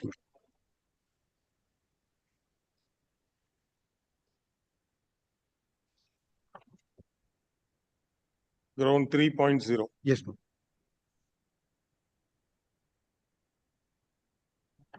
I'm not in the tax effect in the appeal before the tribunal, my lord will find in the form. It is the entire assessment, assessed demand. Because there's nothing before the tribunal. And what does the tribunal say with regard to ground 3.0? No. They say that the Commissioner of Appeals had correctly allowed them to withdraw the appeal for the purpose of pursuing the revision. This is the view taken by the tribunal. So therefore, they don't really. They think that the Commissioner of Appeals could have allowed the withdrawal. And one argument of Kundalia is that shall not revise, which is occurring in section 264(4), would mean on the date when he passes the order, proposing to revise will be crucial and not the date on which application was. The commissioner. First of all, I cannot even approach the commissioner. There are decisions. What had happened was not. I made submissions on the facts in the statute. My learned friend, my lord, were pleased to call upon my learned friend. So he has cited his decisions even before I could cite mine. So there are decisions which have considered this part. The appeal before the tribunal. There's a judgment of the Honorable Supreme Court, but where it has. They upheld the view taken by the full bench of the Honorable the Karnataka High Court, where it was held that it cannot be revised during the pendency or even after disposal of the appeal by the tribunal. So if the appeal is pending before the tribunal, they cannot. But appeal was filed prior to 30th. Yes, ma'am. It was filed on 28th of March. 28th of March. 28th of March. Those line of judgments, assessment order is there. Here, assessment order is not there. They have not challenged on merits before the tribunal. Now, and then, my lord, envisages a situation for a moment. Today, if relief is given to him, say for example. No, he will not get any relief. SSC will not get any relief on merits before this court. No. Because even the writ petition, first point we need to consider is whether the commissioner exemption could have entertained an application under 260. Correct, my lord. If that is answered in favor of the SSC, saying that no, then that order has to go. If the answer is yes, then we will have to test the correctness of the order. Under 264, yes, what he could have done, etc. Yes. The high pitched assessment, this was not done, that was not. Above all, on merits, there were no hearing. Correct? Now, my lord, he goes by the submissions. Yes. If you see the 264 order, yes, where is it? Page number 60. It's 60. It is. When I'm asking him that I don't want to proceed, why will I enter into the merits? Why? They won't. No. Where is that 260? Page 60. Page 60. The first volume, page 60.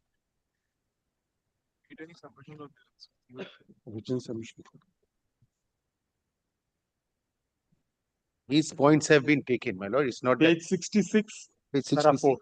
Yes, ma'am. The assessee submission dated 3/12/2021 and 6/2/2023 is taken up for consideration. It is before not the withdrawal of the appeal. Yes, these are all something which happened anterior. So on that ground, this order has to go.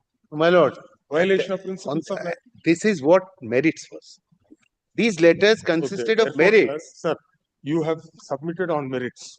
You have submitted written notes of argument. Before the decision is being taken, you are saying, sir, I don't want to press the appeal. Yes. I want to withdraw the appeal. The court will consider first, yes, if it is a case of some malafide exercise, I will not permit to withdraw. Yes. Then I reject the request for withdrawal. Then the court has to hear you on merits. Yes. This he has not done. He went by their submissions made in January when the application was filed and sometime in March 2023, and all these events took place subsequently. And his application for revision. His application for revision consists of merits. He has gone. He has mentioned specifically that he has gone. 100%. You are right.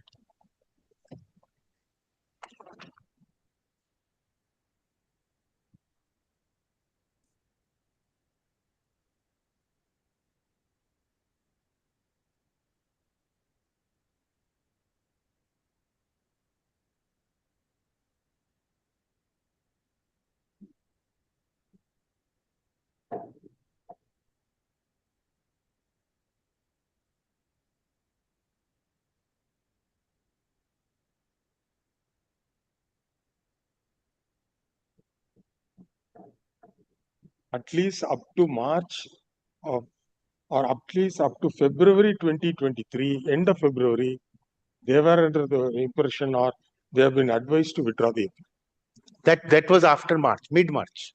After the Commissioner Appeals order, after the appeal was allowed to be withdrawn, thereafter, because that order was already withdrawn. Submissions were dated 31st Before that. 2021 and 6/2/2022. So that is what I'm trying to point out before my lord from the beginning. Two particular proceedings have been followed by them. One is appeal, one is revision. Why? That was misadvice. That was malafide, my lord. There is no argument on malafide. You are inventing a new ground. How can there be two proceedings going on at the same time? It has to be pleaded and proved, sir. Merely dropping the words malafide exercise. I couldn't have any chance of pleading out, proving this. Today it's his appeal. It's on record. Today it's on record that two proceedings identically similar, which courts have held that they are alternative proceedings, have been proceeding throughout continuously from 2021 till 2023. See, at some stage they decide. Probably it's a wrong understanding of the legal position. So that's why Supreme Court says, when you exercise powers under 263, if there was, what do you say, uncertainty in the legal position. 4 high courts have decided that way, 3 high courts decided, there's no apex court decision, jurisdictional tribunal decided, etc., etc. So the assessing officer does his interpretation, and it can never be said to be an erroneous exercise. The law on the subject remain in his understanding. He has seen these judgments, etc., and taken a decision. And according to the commissioner, no, he should have followed Bombay decision. That is not 263. That is one aspect of it, my lord. But all right, let senior cite is the decisions. When we'll continue. Yes, ma'am. Tomorrow, not tomorrow is when it will come. Because Monday we have posted that customs matter. To see another day. Monday, lot of admissions are there. Then you do one thing. You fix this on Wednesday. You fix this matter. আমাদের এটা দেখে নে কবে কবে কি আছে না আছে পুরো backdrop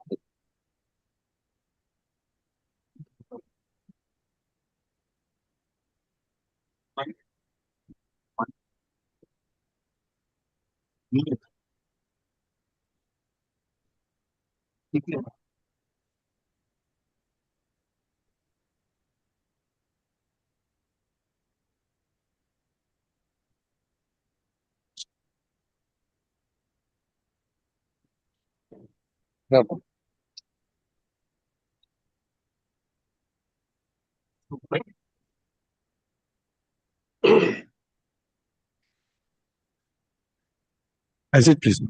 Similarly, Pratish can make some written notes. Both of you will do. Well, but you want to see the I was not judgment. here. Yes. Well, I'll provide copies to my lord. Right. Or start preparing the draft. I will. Unless you are going for Rath Yatra. No. I will be in the evening, but yes, I will prepare. You will prepare. Some basic draft if you prepare. I will. So that. But it is an interesting proposition. I'll tell you why, my lord. What I was trying to point out, apart from what has been said, my lord. But today, if he gets a chance, actually, to again go back to the appeal and in merit, it keeps things open always to all the SSCs to go on appeal and revision and keep them pending, which has been done. How does the assessee stand to gain by choosing this multiple? That I can't say it in public. Not anyone who seeks advice today about a 264 against the assessment, I say flat no. Because not the appeal, the first appeal. That is people like us advise like this. But not that my learned friend is mistakes are made. Not this is a case where there was a wrong misstep taken. No, they have denied exemption on the what ground? Saying that it is no charitable activity. No, it is about the subsidy which was received from the cricket board, the Indian cricket board. So there are, But basically you said you are a registered trust. Yes, I'm registered, not the. And according to you, your objects is to promote the game. Yes, and they are saying I'm not, this is a case that of this is also education. They say that proviso to 15H is not applicable to them. No, there are many 15H aspects. that's the merit point. They say that proviso to 15H is not applicable to them. We are saying proviso is applicable to them. We are saying that you are making commercial gain. Decision in Tandi Trust. Will it be of assistance? Tandi Trust, they run a newspaper, a daily newspaper in regional language. And they have got paper mills. They've got a lot of charitable activities being done, free schools, etc. And going by the objects, I decided the third round. I think they carried it on appeal to Supreme Court, so dismissed. Mr. Devi Paul only appeared in the first two rounds. They succeeded. So every interim order, they will take it up. So ultimately, the assessee succeeded. The last judgment, I think, who are you? Arvind Datta or somebody. I decided that matter. In that, what was the allied activities, etc. Now, if BCCI gives subsidy for the purpose of constructing a hotel by the trust, then it's different. If the subsidy is towards the game, in fact, TNCA, I was asked to author. I said no. I told my senior judge, you please do it. Now that is sent back. No, there's several cases not traveled up to the Honorable Supreme Court. That Tamil Nadu Cricket Association is probably still pending, but no, there's a bunch of other cases, and Supreme Court must send them back. The Gujarat Ahmedabad Cricket Association, that case, it was sent back. Some guidelines were laid down. Therefore, it has to be looked at. The point of law was formulated with regard to BCCI, and then it was sent. The assessments were sent back saying that you look into the facts, and on that basis you. So therefore, that examination. The point of law is very clear on 15H. That has been delivered by the Supreme Court in that Ahmedabad Cricket Association. You just go through that Tandi Trust. THAN THI. Nandi Trust. Tandi. Tandi means telegram. They run a newspaper called Dinatandi. Dinam means daily. Daily Tandi. So it's a daily telegram. THANDI. And it was started long back. I'll also check. And the founder of that was at one point of time the Chief Minister of Tamil Nadu State.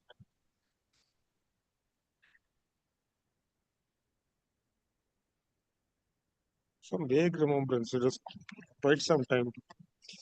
We have heard the arguments of so and so. For continuation, this next Thursday. You tell how should you? It's a matter of how should you? How should you start? So should you let the chief take adjournment?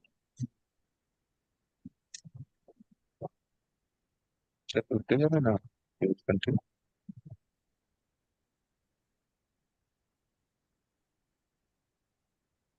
Please stop.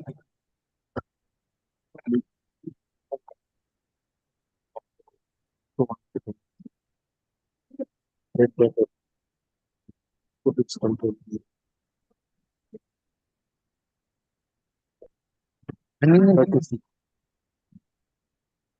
May I seek leave to file appeal without certificate? Date of the order? 23rd June.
My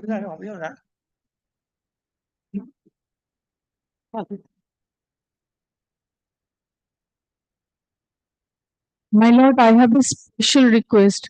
On 7th, 10th, you have ordered to listen the writ petition through your mat to the single bench. From October till today, I am not able to make an hearing to Honorable Justice Tirthankar Ghosh Khor. And to, What is, you show the order which we have passed? my lord, this is the order. This was dismissed in default. After that, it again gone to single bench. You could have taken a photocopy. Actually, mat 1930 of 2024. 7/10 October, you have ordered that it was been dismissed at default. So please, therefore, You read that order. No? yes, the appellant is aggrieved by the order dated 5/7/2024, passed in WPA 28839 on 22. The said writ petition was dismissed for default.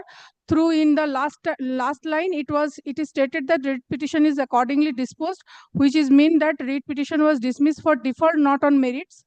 Therefore, we dispose of this appeal by granting liberty to appellant to file an application before the learned writ court for recalling the impunged order and restoring the writ petition to its original file. On what date you filed the application? I filed the applications on October, my lord. Then after that, can application made twice. He has. Do one thing. You give all the particulars in a letter to the OSD. Okay, my lord. Thank you. Enclose this order. Okay. And the what are the application numbers on date of filing? Sir, this case is very, very important for me. I am all the way in the road. All the duplicate SIM has been issued. 4 numbers are under hacker control. Let us. You give the letter. Let me do what I can. Okay, my lord. Yes. But may I seek my lord's yes, just to mention for inclusion of an amendment affiliate senior citizen matter suffering from different elements. It's running in the monthly list. No, not included. Okay, you please give. If may I have the liberty to pray for an early listing. At the earliest it will be done. At the earliest it will be done. Correction the order, my lord. What is the mistake? Second paragraph is a not less than 10 years and there is a 4 years, my lord. Show it in days list. Matter has been listed under the caption to be mentioned, pointing out that there is a correction in paragraph 2 of the order dated 19/6/2025.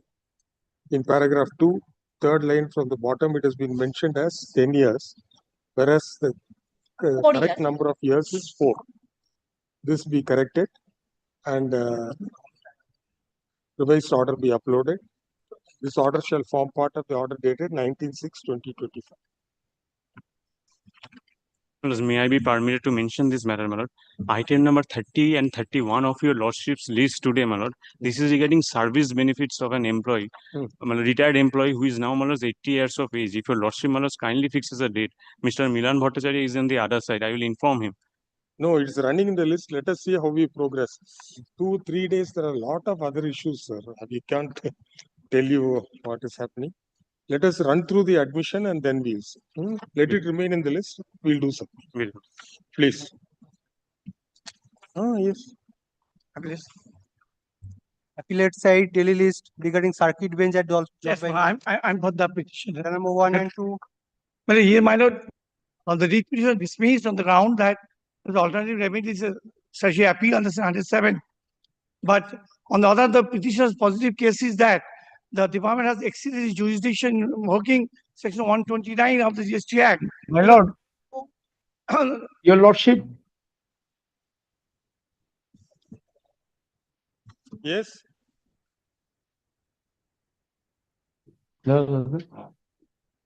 He's from not Siliguri, my lord. GST authority. I am the Indian. So, my lord, there's no evasion of tax. Evasion of tax, my point is that. No, what was the order which was impugned in the writ petition? This is at page 65, my lord. My lord, no, you can just say. My lord, I am for the CGST department. Yes, sir. My lord, relevant paragraph is. No. What was the order which was challenged? Oh yes, sorry, man. This Yes, is sir, we are not able to hear you. 65 onwards. No. Yes, Mr. Ratan Bani Kaul. Yes, Mr. Boni. Yes. We are not able My to see lord. you. We are not able to hear you.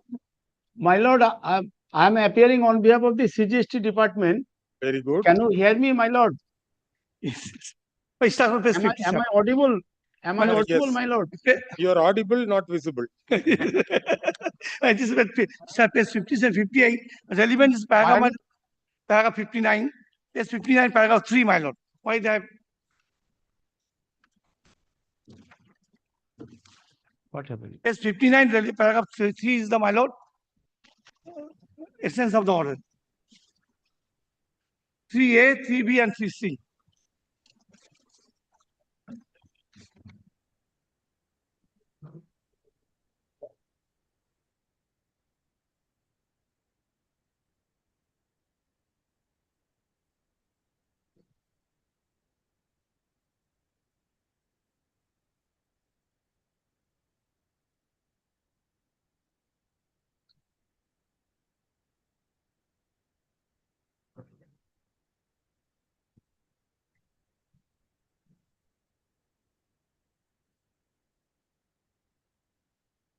What happened?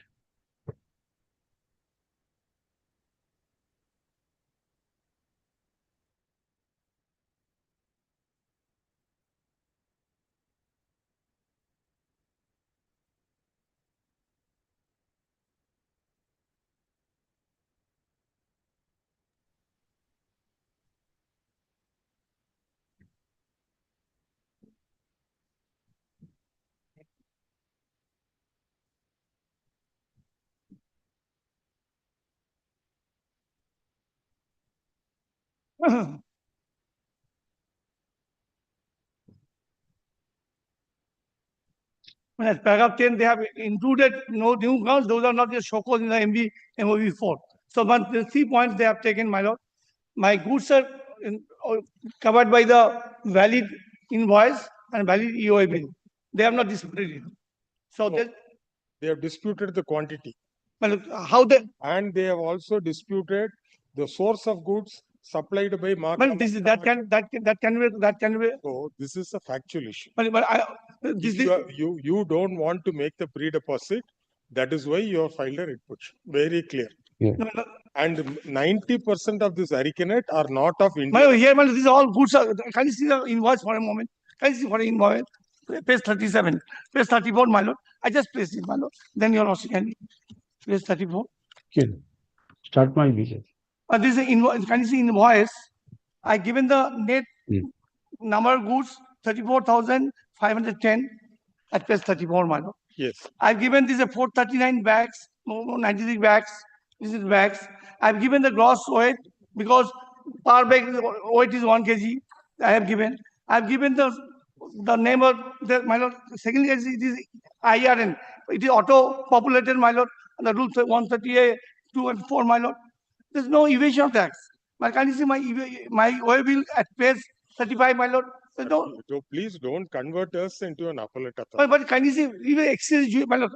I'm inspired by your lordship order, my lord. Judgment. That is your lordship. Can you see? But that.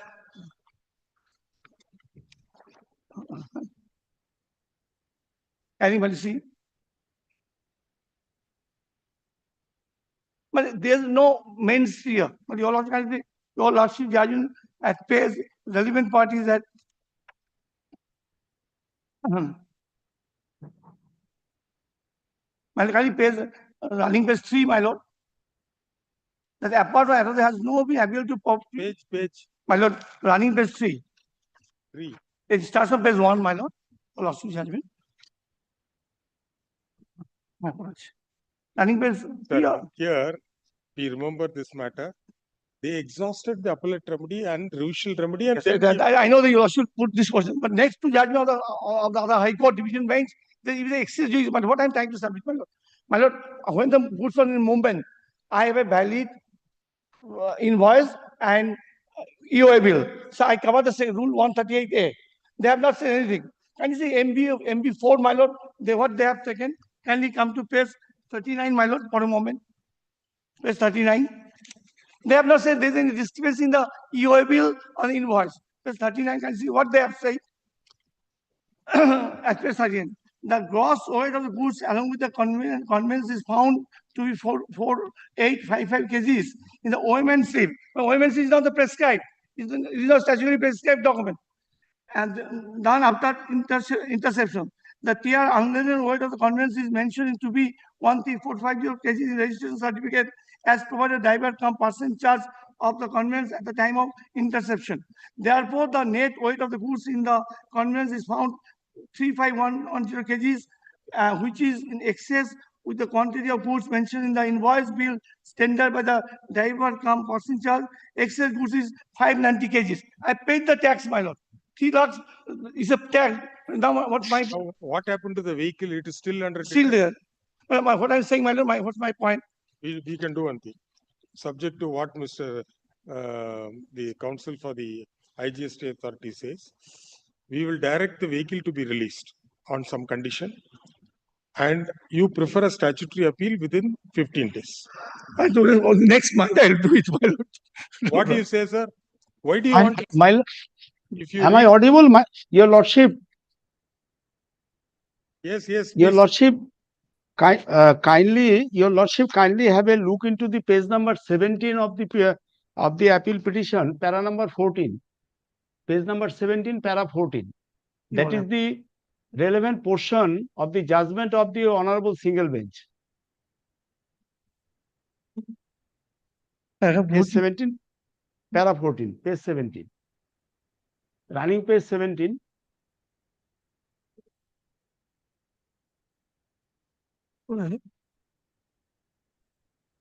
It's not relevant. Para 14. Yeah. May I read, your lordship? In the light of the foregoing discussion, this court is of the considered view that the writ petition is devoid of merit and does not warrant interference under Article 226 of Constitution. Accordingly, the present writ petition stands dismissed. However, the petitioner is granted liberty to pursue the remedy statutory appeal under Section 107 of the CGST Act, if so advised. So, in the event of petitioner prefers such an appeal within the time prescribed under law, the appellate authority shall consider and dispose of the same expeditiously and strictly in accordance with law without being influenced by any observation made by the present order.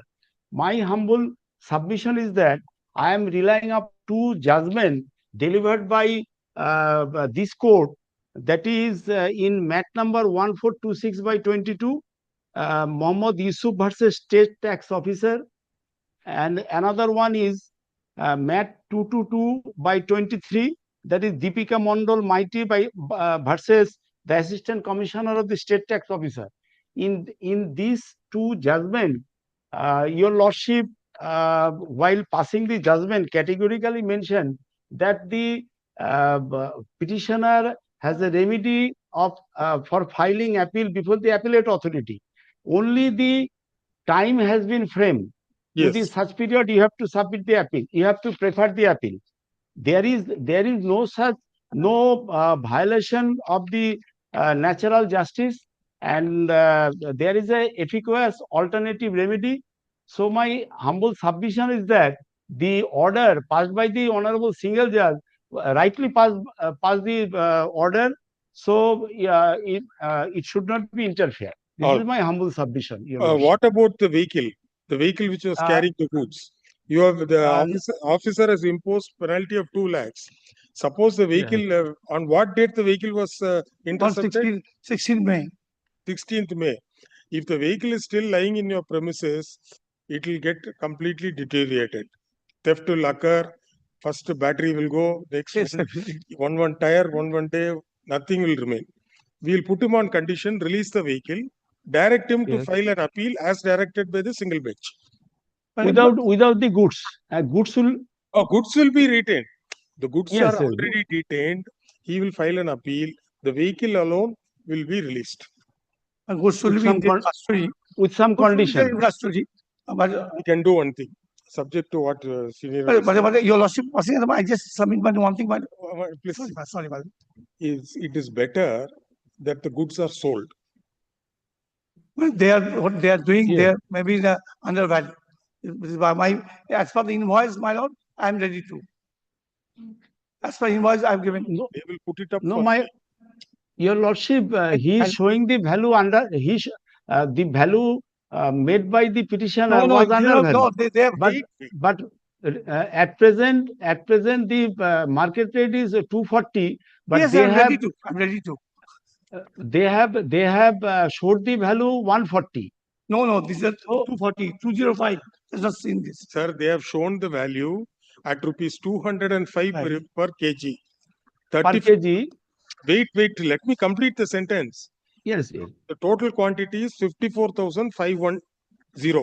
Your allegation is there is an excess weight of 560 kg. That is the only allegation. It's only 5,000 tax, my lord. Pardon? Only 5,000 tax. I'm coming on 126. No. 126 sub clause 6, there is an embargo. My lord, there's no, my lord, I'm like, my lord, if lordship can pass out, but because I just submit, then your lordship can pass. I know. What I'm trying to say. Wait, sir. Sorry. Sir, the difference in weight is 590 kg. Correct? Please come to page 590 kg. 590 kg. Now come to the finding rendered by the Assistant Commissioner. Page 63. Para 10. The invoice submitted by the consignee was carefully examined. Observed documents lack essential information, specifically approximate quantity of goods contained in each bag. Omission is critical, etc.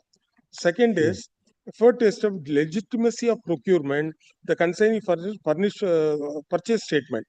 However, upon detailed review, it is evident that the consignee failed to submit bill of supply or tax invoice issued by the seller. Now, 3. Bank there is no indication of any payment, etc. as advance or final settlement made by the consignee, Raghavendra Swamy Traders, to the purported supplier. So, you have not confiscated the goods. Correct? No. You have imposed a penalty of 7,19,500 under Section 20, under Section 20 of the IGST Act. Reduces on 20. Where the owner of the goods comes forward payment of penalty and confirmed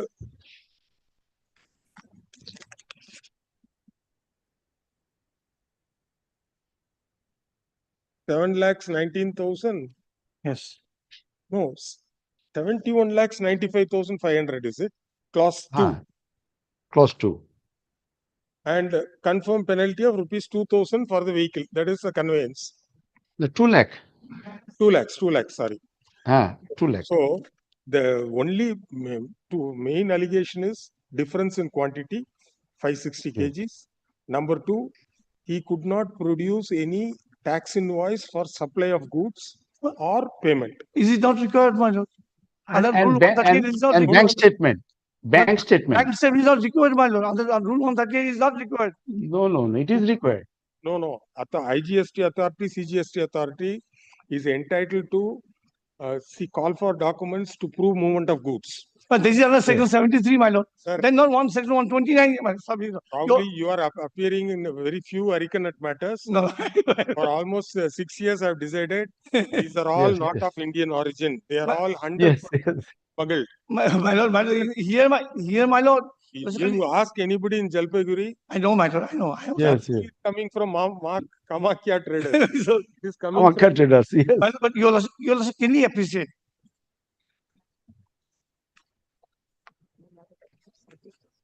This one.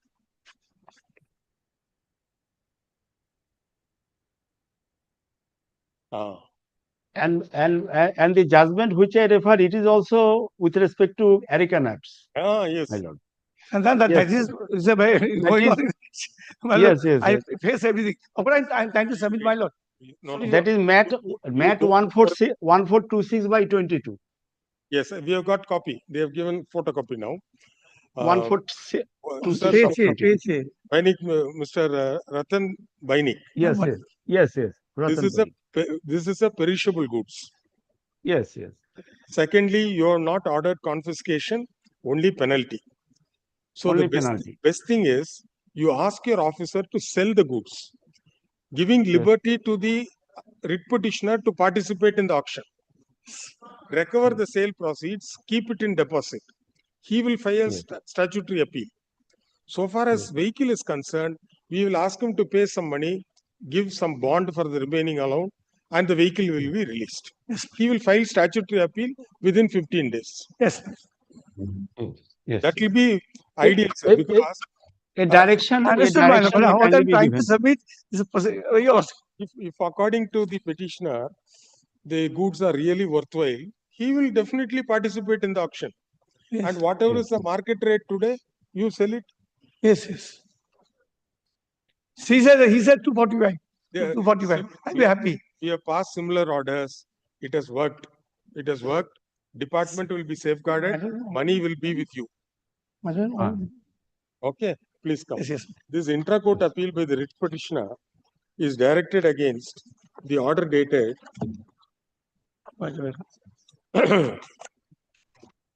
26/2025 in WPA 1241 of 2025.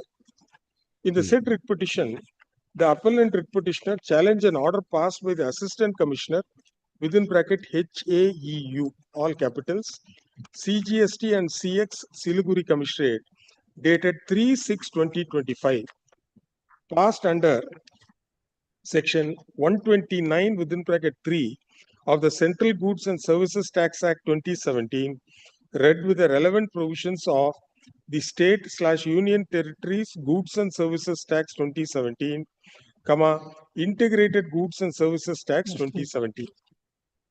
So what you can do is you can abbreviate CGST and you can abbreviate. By the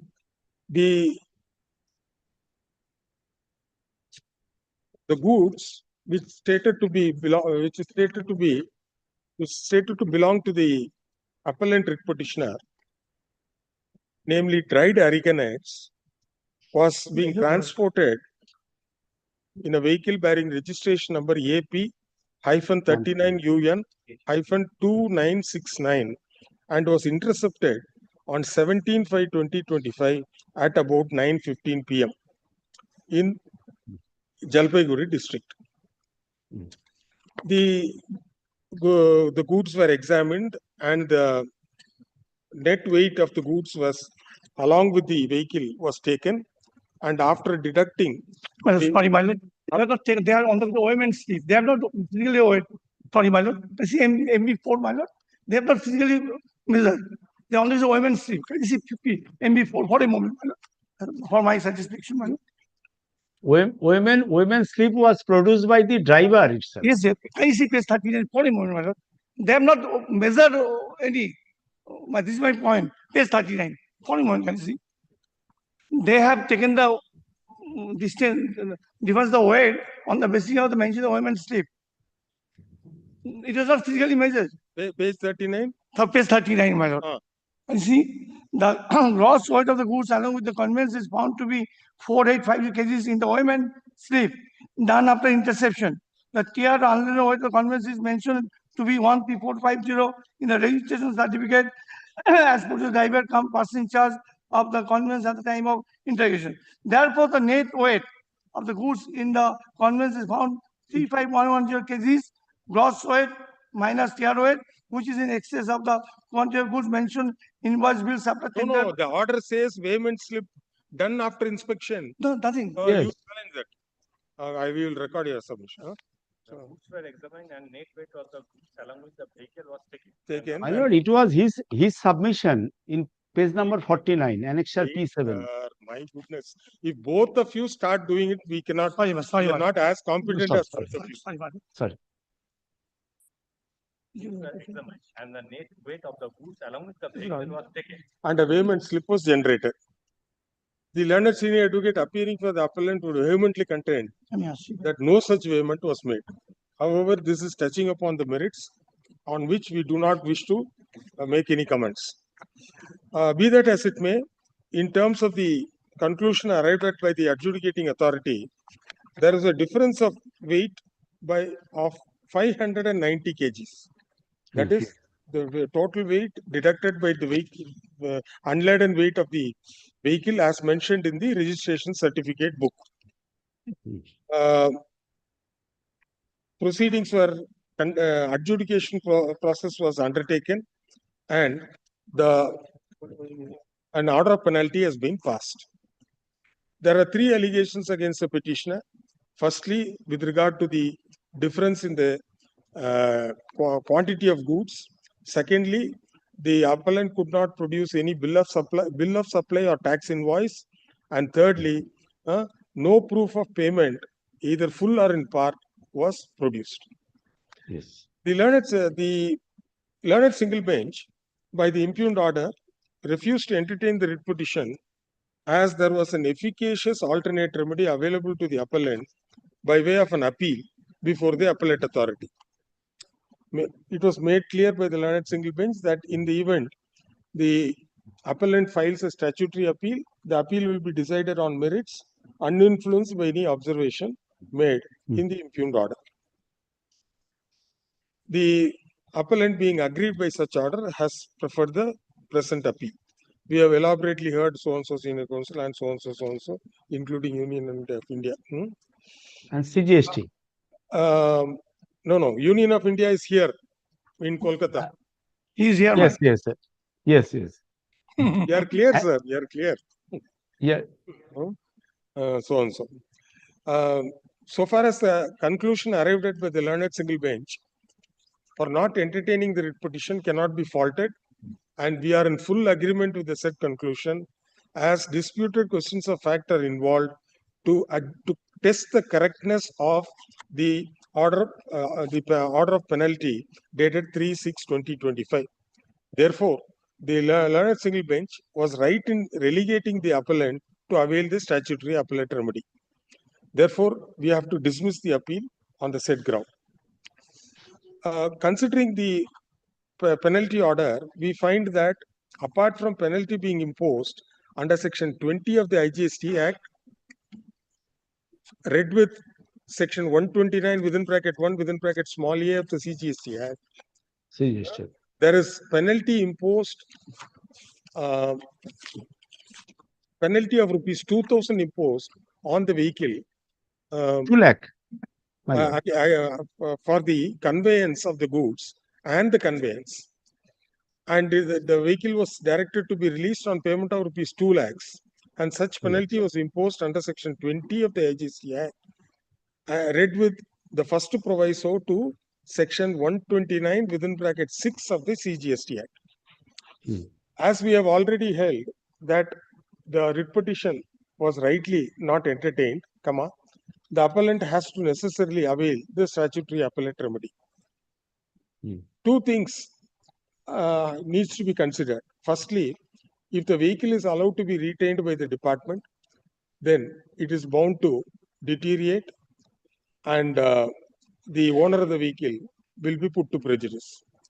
Secondly, with regard to the goods which are being detained and not seized till date, are perishable goods. Therefore, even assuming certain orders are passed by the statutory appellate authority or by the revisional authority, etc., by then the goods will be of no value. Therefore, while affirming the order passed by the learned single bench and directing the appellant to file a statutory appeal within a period of 15 days from the date of receipt of the server copy of this order, we issue the following direction. The respondent department are directed to sell the goods which are stated to be dried arachnids by calling for a public auction, and the appellant is also entitled to participate in such auction. Upon the goods being sold and the successful bidder remitting the amount shall be retained by the department, preferably in an interest-bearing account, and shall abide by the ultimate orders that may be passed by the appellate authority. As observed, the appellant will also be entitled to participate in the auction to be called for by the respondent authority. So far as the vehicle is concerned, the respondent authority is directed to release the vehicle on payment of rupees 50,000 and a bond for rupees 1,50,000, undertaking to produce the vehicle as and when required. This payment shall be subject to the outcome of the appeal before the statutory appellate authority. The release of the sale of the Aricanet shall be done at the earliest, preferably within a period of 45 days from the date of receipt of the server copy of the order, and the vehicle in question shall be released within 7 days from the date on which the appellant remits the sum of rupees 50,000 and furnishes a bond for the remaining amount to the satisfaction of the respondent authority. Thus, the above appeal stands disposed of on the above terms. And this is same, only 420 cases difference. Your lordship, your lordship, kindly record our names on behalf of CBST department. We will record it in capital letters. Your lordship. In fact, your Grateful. name is there. Single benches order. But my title has been wrongly mentioned. Ratan Banik, B-A-N-I-K. It is Ratan Banik. Banik. Yes. Banik Kaul. It is not Ratan Banik. Ratan Banik, Mr. Vishwaraj Agarwal, and Mr. Saptarishi Banik. Banik. And for appellant, Mr. Amlesh Kumar Ray, learned senior advocate. Where is she? She went off. Huh? Moshmi Bhawan. Okay. And for Union of India. Thank you. Next matter is identical. 420 cases different. Pardon, sir? Next matter is identical. Next matter. 420 cases. 420 cases difference. Next matter identical. Only the difference is 420 kgs. Penalty also same. Penalty. 2 lakhs only for vehicle. Okay. Take it. 2 lakhs only for vehicle. Moshmi Bhawan. Principal bench, Delhi listed matter serial number 1. Grateful, my lord. Grateful. Yes, sir. Grateful, my lord.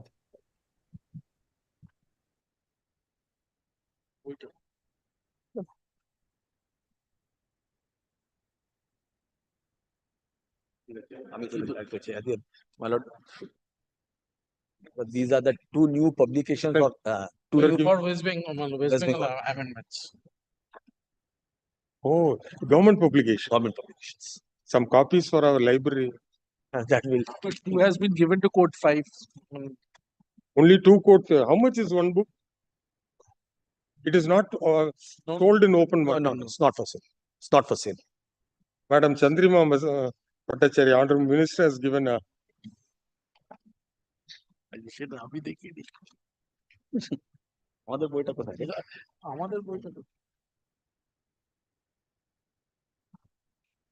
Your message and all is not here. Your message is not here. No, we are fit to. We are not fit to give any message.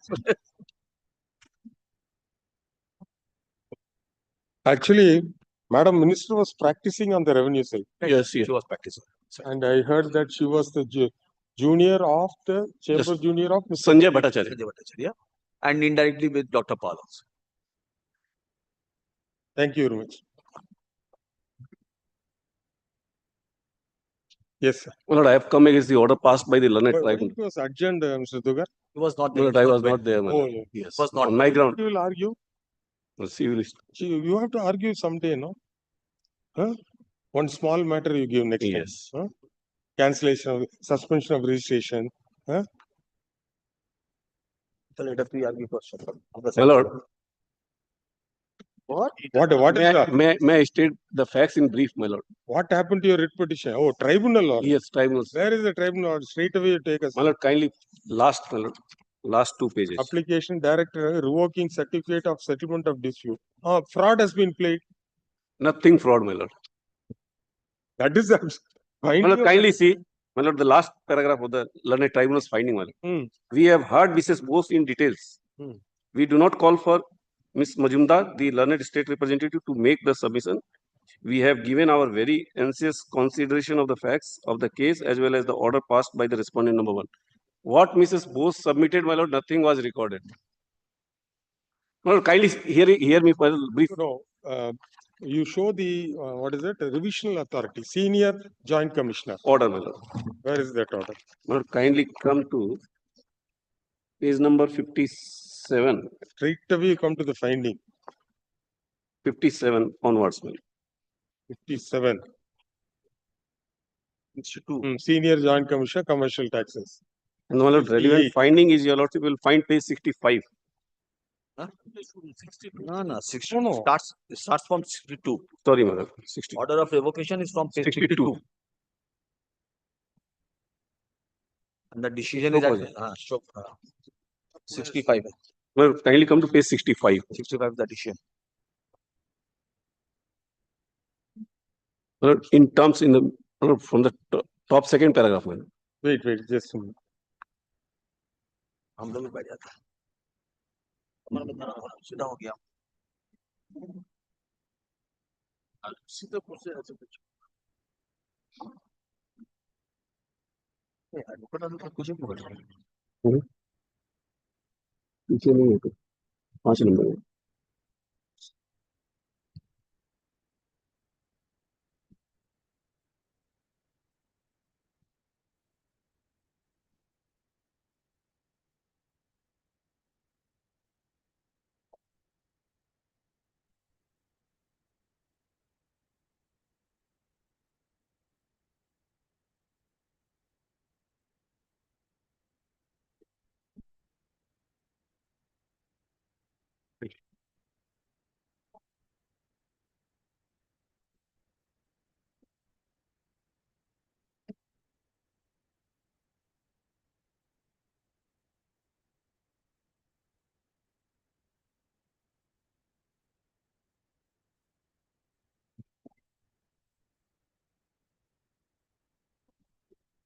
So that the 6,41,000 was already adjusted. Yes. Why you did not disclose that? My lord, there is no column, my lord. Kindly consider.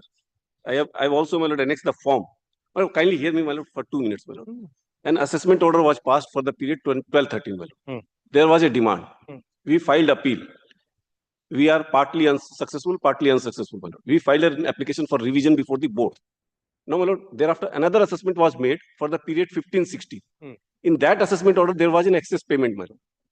Now, my lord, what the authority did, out of that excess payment, the amount which remained, my lord, as due for the period 12-13, they adjusted suo motu partly. Now, my lord, during the pendency of the application for revision. In the meantime, settlement scheme came, my lord. We filed an application for settlement. Now, my lord, kindly see the form. Page? I'm telling you. Page number, my lord, 50. And the disputed column is, my lord, at 51, page 51.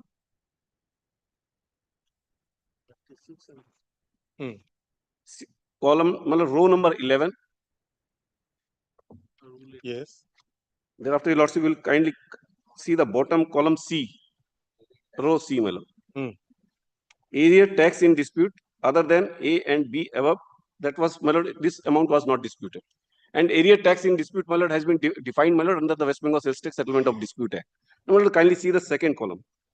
A, 35% of the above or the actual amount paid, whichever is higher. So, my lord, according to us, the amount which has been paid by us is required to be disclosed in this column. According to authority, we have adjusted suo motu. That will also be considered as a payment by us, madam.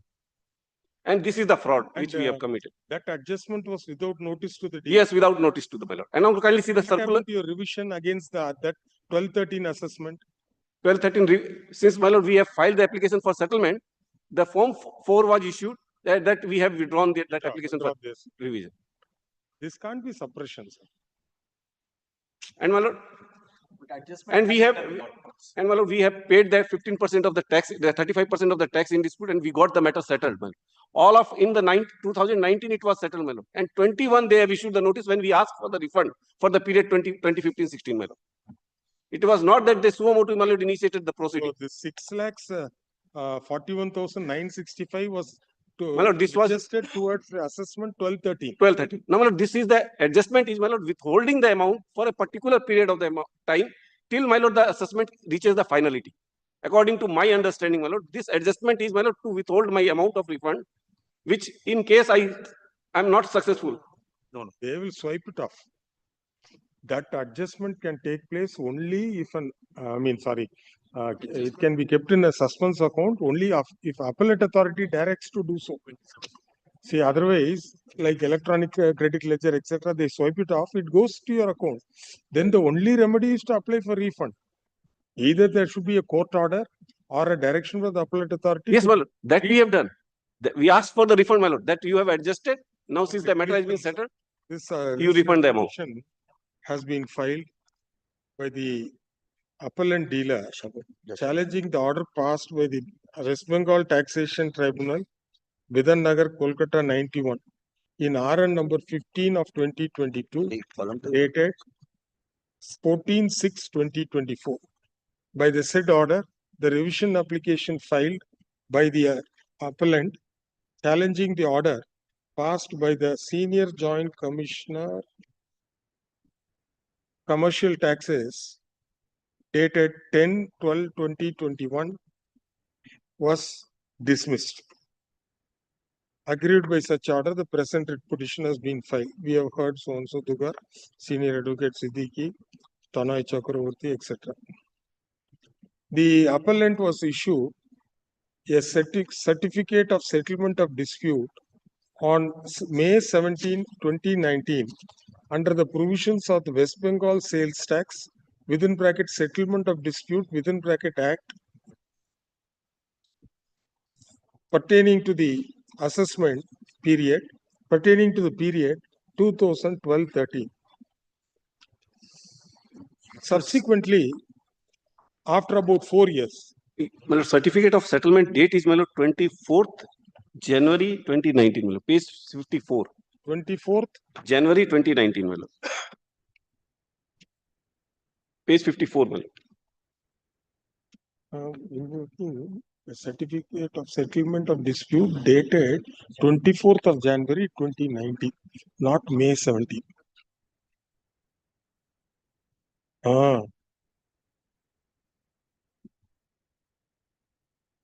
Subsequently, notice was issued after about 4 years. Yeah, no, after 2 years, my lord. After 2 years. When we applied for refund, my lord. Page 57. No, you strike that off.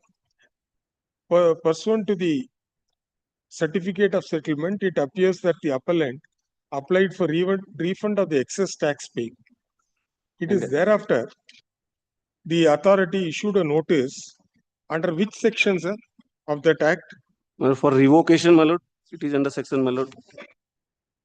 Issued a notice under dash section. Under section 12, my lord. Under section 12 of the Settlement of Disputes Act, proposing to revoke the certificate of settlement, alleging that the appellant had played fraud and furnished false information and obtained the certificate of settlement.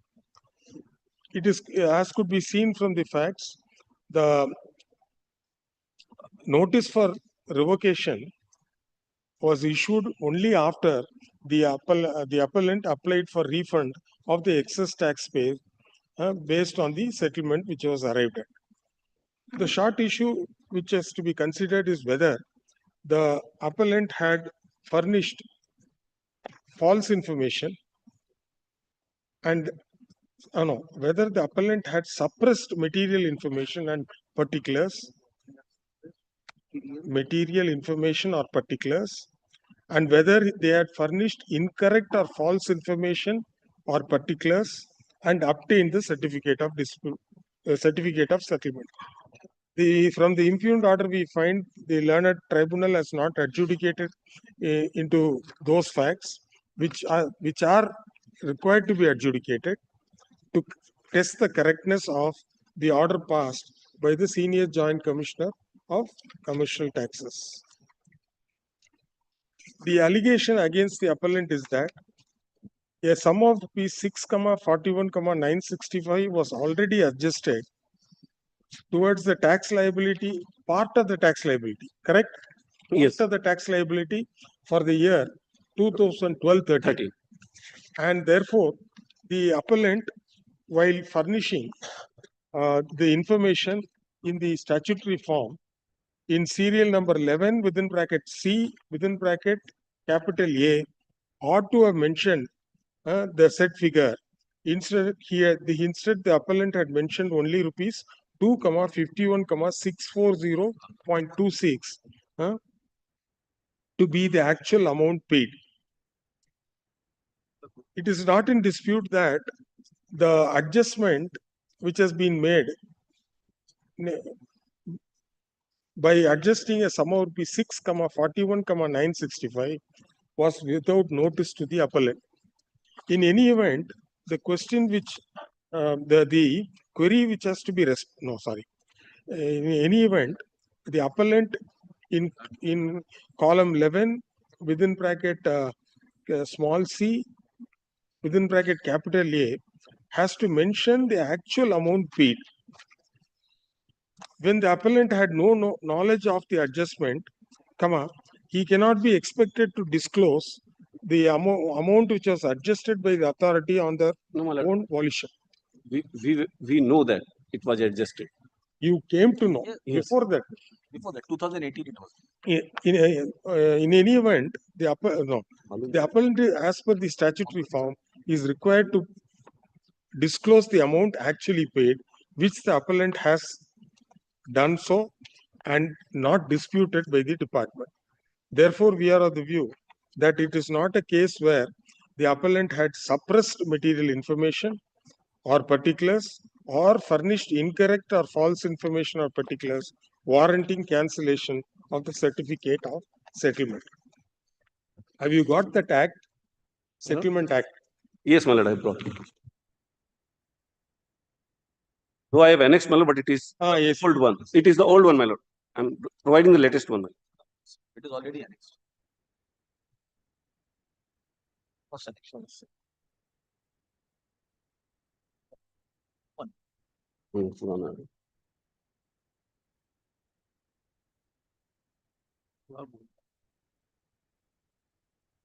No, you said section 24. It's not 24. 12, my lord. 12.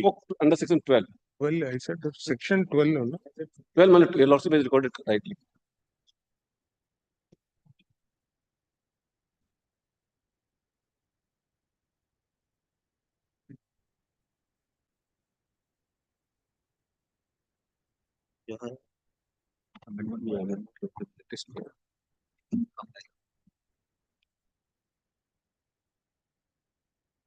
Area tax in dispute has been defined well under section 2. Amendment लिखा हुआ है. पूरा latest है, bundle. This is also 2017.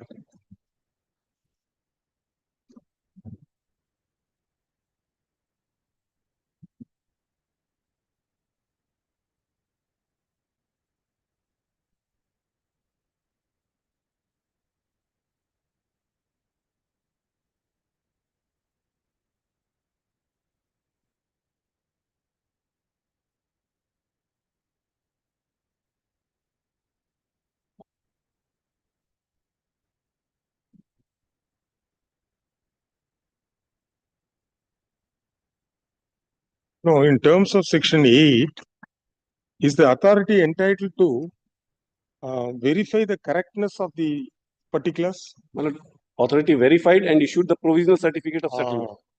And my lord, after the expiry of certain period of time, this provisional certificate becomes final, my lord. That is automatically it becomes final or? Automatically, my lord. And if any, my lord, discrepancy is found, then they will issue the notice in form 3. That has not been issued. That was issued, my lord, in 21. Which provision deals with provisional certificate? My lord, your lordship will find section 4, my lord.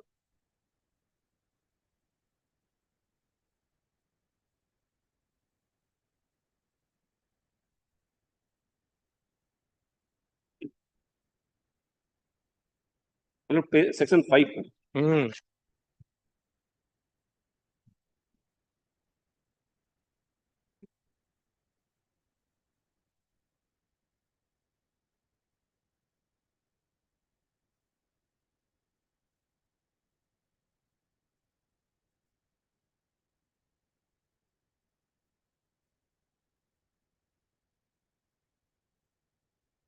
Now kindly come to section 8.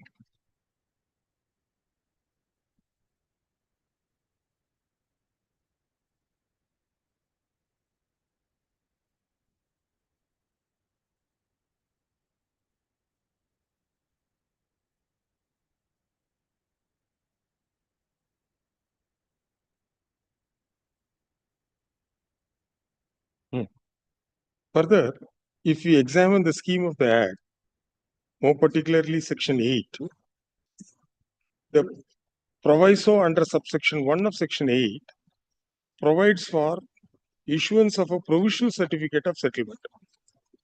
Such certificate was admittedly issued in favor of the appellant dealer. The second proviso empowers the designated authority within a period of 3 months following the month in which the application under Section 5 is made, verify the correctness of the declaration made and the amount paid on the basis of such declaration, and if the designated authority finds any discrepancy in the declaration or finds any short payment of the amount payable for settlement, such authority shall issue a notice to the applicant asking him to rectify the discrepancy or to make payment of the amount short paid. This procedure was not adopted, and the certificate and the provisional certificate matured into a permanent certificate of settlement. Thus, the authority, having been satisfied with the particulars furnished, with no allegations against the appellant, after a period of 2 years, the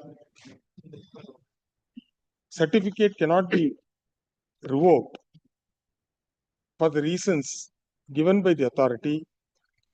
That too, when the process of such revocation process commenced after an application for refund was filed by the appellant. Rule 6 of the West Bengal West Bengal sales tax within bracket settlement of dispute bracket close rules 1999 also provides for scrutiny of application and issue of notice in case of any discrepancy or short payment. Such procedure was also not adopted by the designated authority. Thus, for all the above reasons, we hold that the revocation of the certificate of settlement was erroneous and liable to be set aside. Accordingly, the writ petition is allowed, order passed by the learned tribunal is set aside, and the order passed by the senior joint commissioner dated 10/12/2021 is set aside, and the certificate of settlement dated provisional certificate 21st April 2019. Where is that certificate to show? 54. Page 54, my lord. 54 is provisional. Yes, provisional. Thereafter, final certificate was not issued. 24/1/2019. Yes. Stands restored. A consequential benefit, my lord, the amount which was adjusted is refundable to me, my lord. That you file application. Well, then that liberty may be. Yes, we will grant you. The appellant is at liberty to file an application for refund of the Already we have filed, my lord. That refund application we have already filed, my lord. And after filing that application, in the light of the above order, the adjudicating, the assessing authority is directed to process the refund application filed by the appellant, which is kept pending, and to proceed to take a decision in accordance with law. Second round is there. Yes.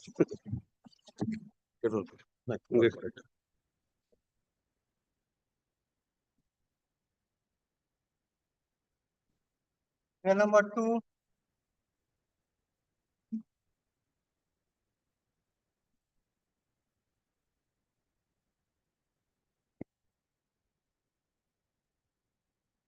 My lord, I am against the order passed by the learned tribunal. What happened in the tribunal? My lord, it annexed in page 50, my lord. Challenge the order, fast track revision. Recorded no appellate order was supplied. And very important documents were absent. Incomplete revision. In spite of it, revisional authority had undertaken task of disposing of application minute.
But you could have produced it before My the lord, tribunal. the only issue is the disallowance of ITC. Disallowance of ITC is the issue, man. You didn't produce document, you produced only 2 invoices. My lord, I have produced each and every documents. And I have also annexed before your lordship, my lord. What happened, my lord? What happened, my lord? The stand of the revenue was shifting from time to time.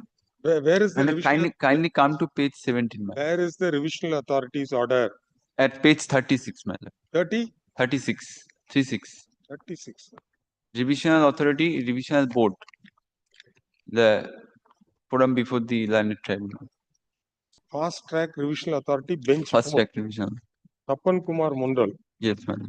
Presiding member. Yes, madam. Vipul Islam.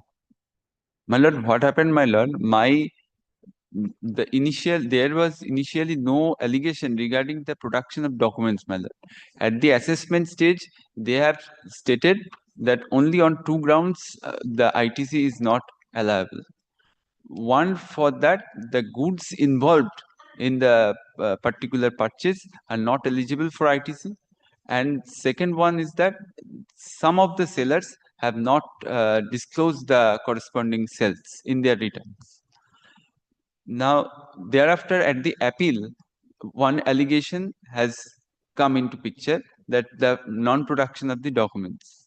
Thereafter, in the revision, that has been modified, that the original documents have not been produced. Page 37, middle of that page. For the incident case, the purchasing dealers claim ITC on such purchase, which was not supported by original tax invoice. Yes, ma'am. Now, where is the original tax invoice? I have original tax invoice. Then you could have given it to him. They didn't accept. I have produced, my lord. When Mr. I have produced, my lord. My lord, kindly consider my submission before the learned board, revisional board, at page 33, my lord. My lord, taking all the allegations, all the issues, I have produced this submission, but that submission has not been considered neither by the revisional board nor by the learned tribunal.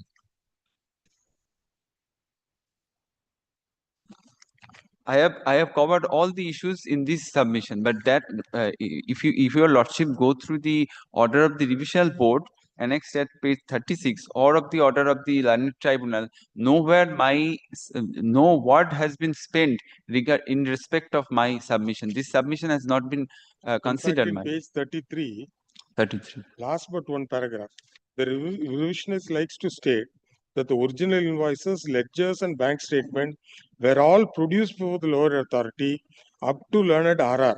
Yes. And it is stated in the assessment order, the statement of claim of ITC is checked with regard to the documents, and prima facie the claim made via statement is found to be in order. Page 33, last but one paragraph.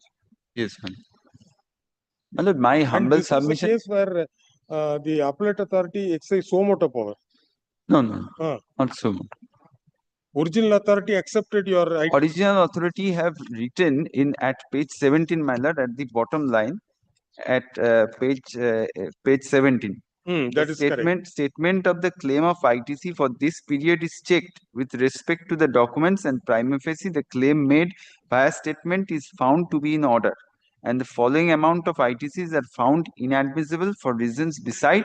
Then why you filed an appeal? Only in page 18, my lord. Page 18, only the portion he has disallowed for the reasons, these two reasons. One is goods purchased and not eligible for ITC, and another is seller did not confirm the sales. Only that much. And these two are legal issues. I can produce before your lordship, my lord. And factually, what is your explanation? Factually, it says goods purchased are not eligible. Yes. What document have you got to show that you are eligible for ITC? No, that is subject to verification, my lord. I have produced the documents. The allegation has been changed that I have not produced the documents. So before the appellate authority, this allegation was not there. No, they have stated, appellate authority have stated that I have not produced the documents. And revisional authority, they have stated I have not produced the original documents. So my humble submission before your lordship that I am ready with the documents, kindly demand it back to the appropriate authority. I can show them the documents. So three Thereafter, authorities take three different stands. Possibly, they wanted to say, possibly, I do not have much to say, possibly that they could not verify it because the documents were not produced. I think that was the statement. Because the documents were not produced, they could not verify. But it can be 100%. I am an 100% exporter, and legally, what the assessing authority have raised that I have not, the goods involved are not eligible to ITC. In case of exporter, my lord, the goods are always eligible for ITC, whatever may be the nature of goods. Zero rated. Zero rated sale, my lord. The appellant, the petitioner is aggrieved by the order passed by the West Bengal Taxation Tribunal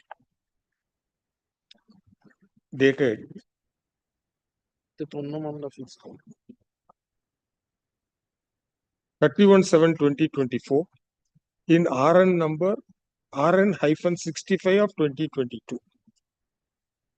In the said revision application, the appellant had challenged the order passed by the Fast Track Revisional Board.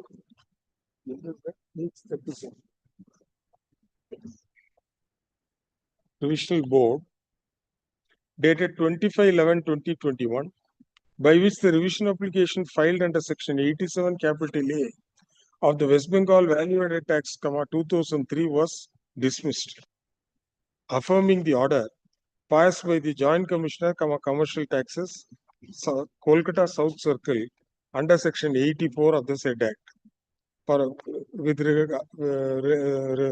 relating to the period 2014-15, which relates to the assessment order dated 29/6/2017, passed under section 46 of the said Act. We have elaborately heard so and so. Upon hearing the submissions made by the learned advocates and carefully perusing the materials placed under court, we find that the assessing officer, the appellate authority, and the revisional board have taken three different stands against the appellant. The assessing officer has examined the documents which has been produced by the appellant, and the statement of claim of ITC for the period was checked with regard to the documents, and prima facie the claim via the statement was found to be in order and sanctioned the claims in respect of certain goods, but however denied the same in respect of 23 items, 23 transactions, sum of 23 transactions, of which 14 were rejected on the ground that the goods purchased are not eligible for ITC, and the remaining was rejected on the ground that the seller did not confirm sales. When the matter was taken on appeal before the appellate authority, the allegation against the petitioner was changed, and it was alleged that the petitioner did not produce any documents. This was contested by the appellant, stating that all documents were available with the assessing officer, and if a verification was done, their entire claim for ATC would have been honored, accepted. However, the appellate authority rejected dismissed the appeal by order dated 13/3/2018. The appellant carried the matter before the fast track revisional authority, before whom the stand taken by the department was entirely different, stating that the appellant has not produced original tax invoices of purchase of goods. With this reason, the revision was dismissed by order dated 25/11/2021, which order has been confirmed by the learned tribunal. If the submission made by the if this stand taken by the petitioner is found to be factually correct, then the orders passed by all the authorities requires to be reconsidered. More so when the assessing officer himself states that the statement of claim of ITC was checked with regard to the documents. According to the petitioner, they are not clear as to what is the allegation against them,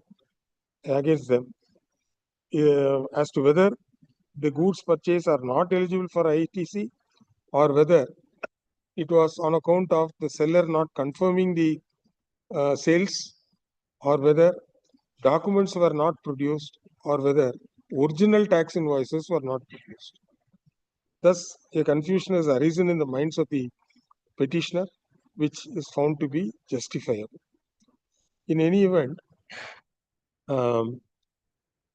if documents are available with the petitioner, then an opportunity should be given to the petitioner dealer to place the same before the assessing officer, so that the matter can be considered insofar as those claims which were rejected by the assessment order dated 29/6/2017. Accordingly, the writ petition is allowed or passed by the tribunal, order, the fast track revisional board, the appellate authority, as well as the assessment order. Appellate authority is set aside, and the matter is remanded to the commercial tax officer Baligan charge. No, now who will do this matter? It's now become a GST regime. VAT officer is not there. 2,78,869. Which authority will have to reconsider?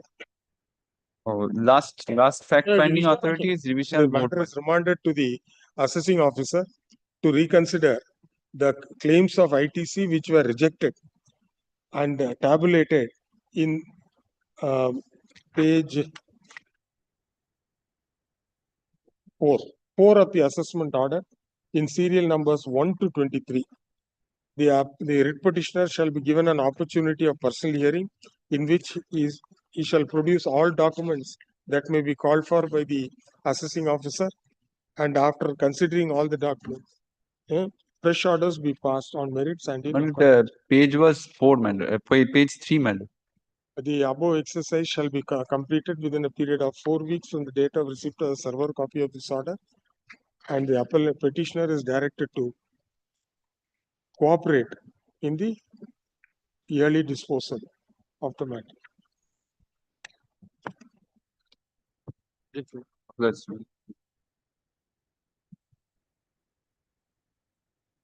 Number 3.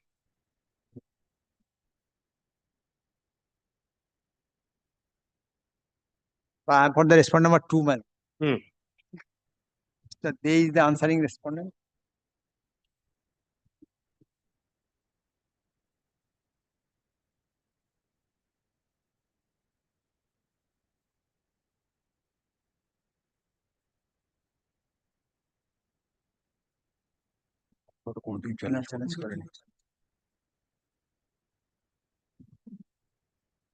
May I submit?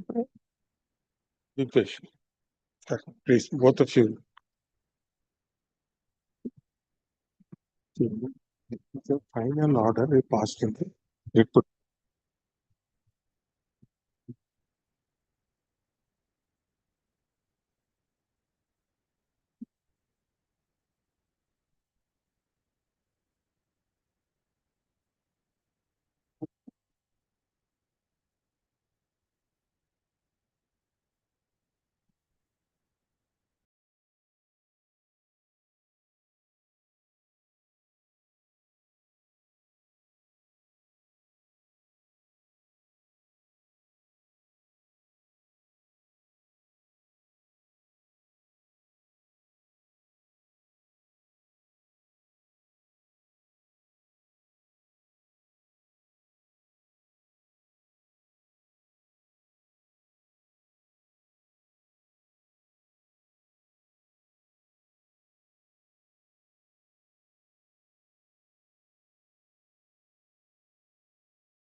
The issue in this petition is that there is a the penalty has been levied upon me for delay in filing of the return for the month of March 19 to May 19, only for 3 months. Interest you pay it along with interest.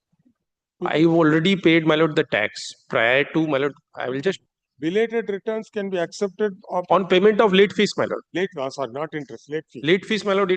And my lord, I just want to make small submissions, my lord. I will not take very long time. The issue is, my lord, the so-called notice states that the investigation, the intelligence was gathered. The intelligence was gathered that I am not filing return for the month of March to May 19 for Kolkata registration. They came to my premises and they found out that for the other 6 registration, I have registration in 6 other states also. So they find out that I have not filed my return for other 6 registration also for the month of April and May, only these 2 months. So my lord, they point this out to me. They take a statement from me. On the very same day, I file all the return for Calcutta and most of the other returns also. Then they wait for another 3 years, my lord. And after 3 years, they issue notice to me that had they not come to my premises, I would not have filed the returns. I would have shut down my business and I would have fled.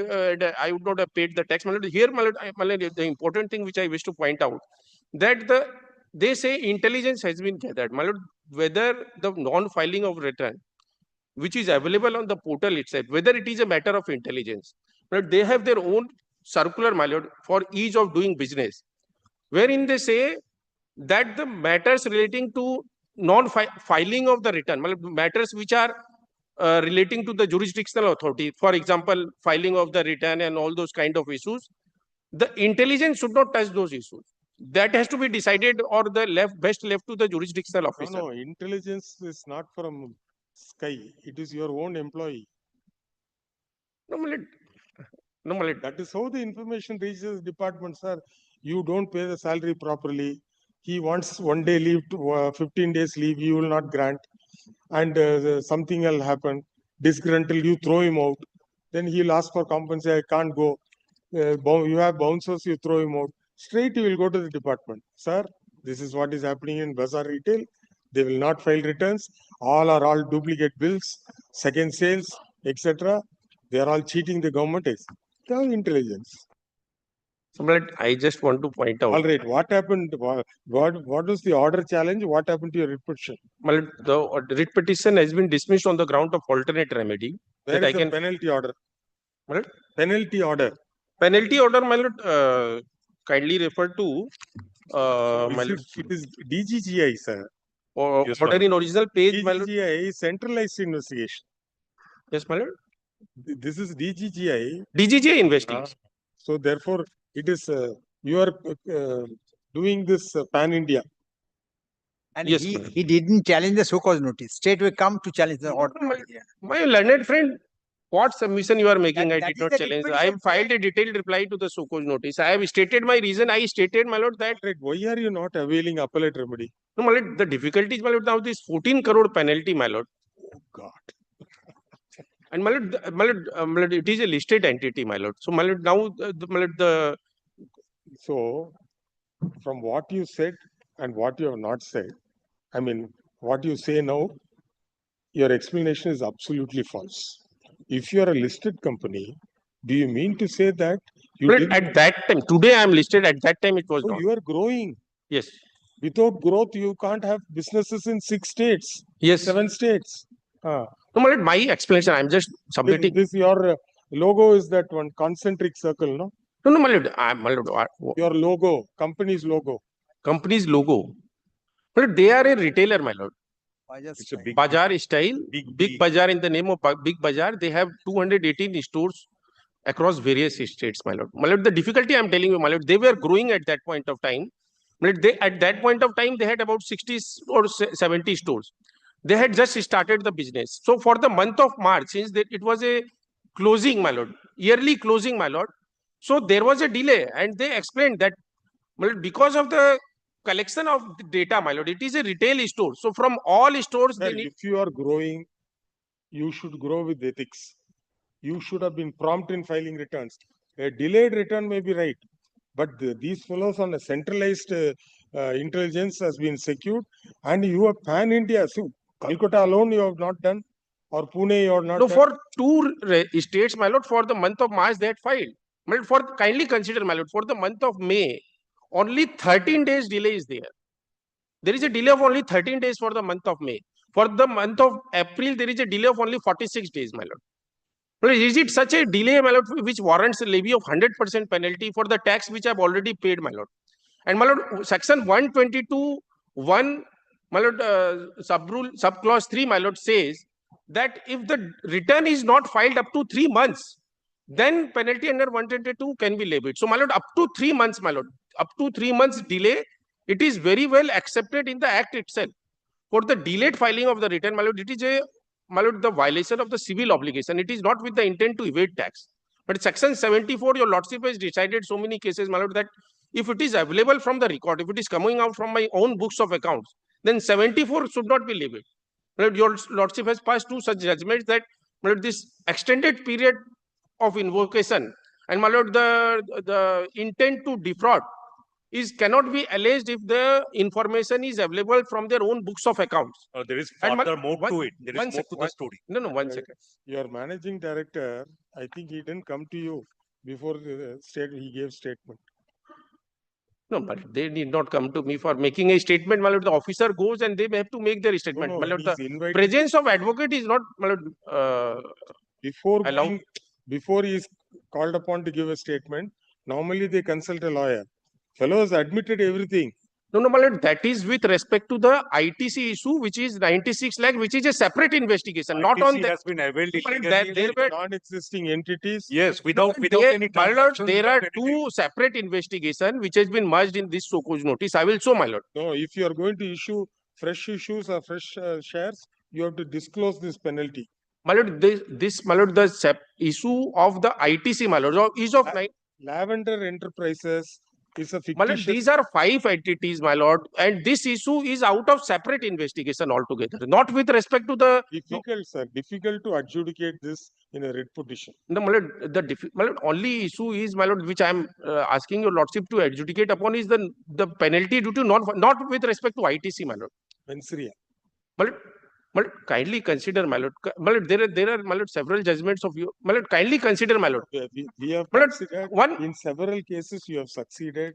We have interfered in the order in original, set aside everything. My lord, two things which I wish to highlight, my lord.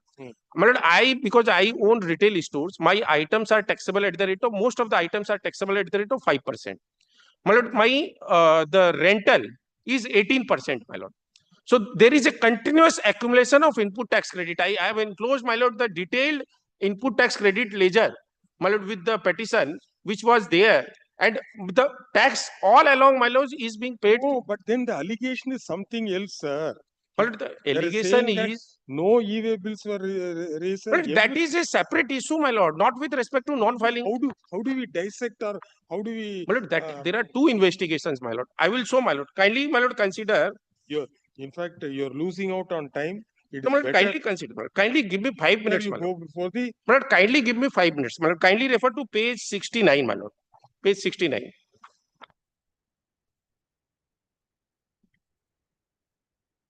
My lord, this is the investigation number 1. Search was conducted under section 67(2) at the premises of Bazaar Style on 3/7/19, my lord. 3/7/19 investigation was conducted. And my lord, prior to that, my lord, kindly refer to page 68. My lord, kindly refer to para 2.1. Just one line I will read out. Page 68. The case was initiated on the basis of intelligence gathered that Messrs. Bazaar Style Limited had not filed their GSTR 1 and 3B return for the period of March 19 to May 19 in respect of their Kolkata registration. So this was the only basis of this particular investigation.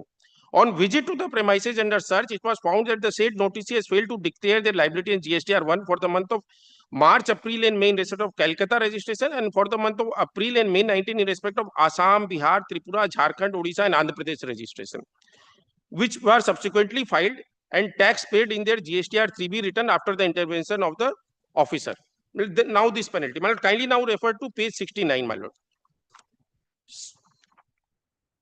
Now, search was conducted on under section 67(2) at the premises so and so, and the statement of Rohit Kedia was taken on 3/7/19, my lord. This is only with respect to non-filing of the return, and he has specifically stated that I will file my return today or tomorrow. Now, my lord, the next investigation, my lord.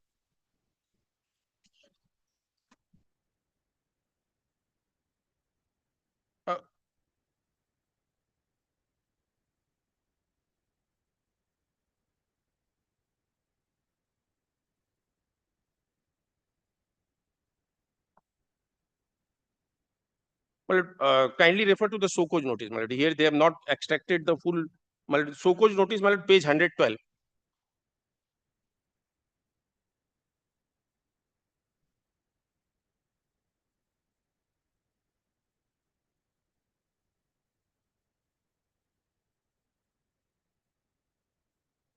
Page 112, my lord.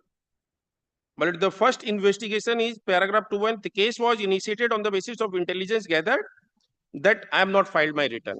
Then, my lord, kindly come to paragraph 2.2.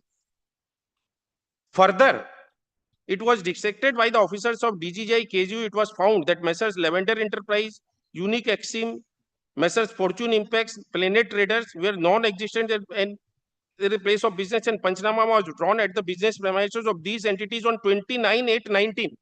So this is after 3/7/2019. So this is a separate investigation after they launched investigation against my suppliers. Nothing to do with the first one, my lord. Then, my lord, they take my statement subsequently. My lord, then kindly come to page 115, my lord, paragraph 3.2. Paragraph 3.1, my lord, kindly refer to 3.1. They take a statement on 3/7/19 with respect to non-filing of the return. 3/7/19. Then 3.2, my lord. After verification of GSTR 2A of Bazaar style, it was noticed that they have received irregular ITC from various fake and non-existent entities, and Rohit Kedia was again summoned on 27/19. So this is a separate investigation. And then his statement was taken. So, my lord, these are two different issues altogether, which, my lord, unfortunately has been clubbed in the same so-called notice.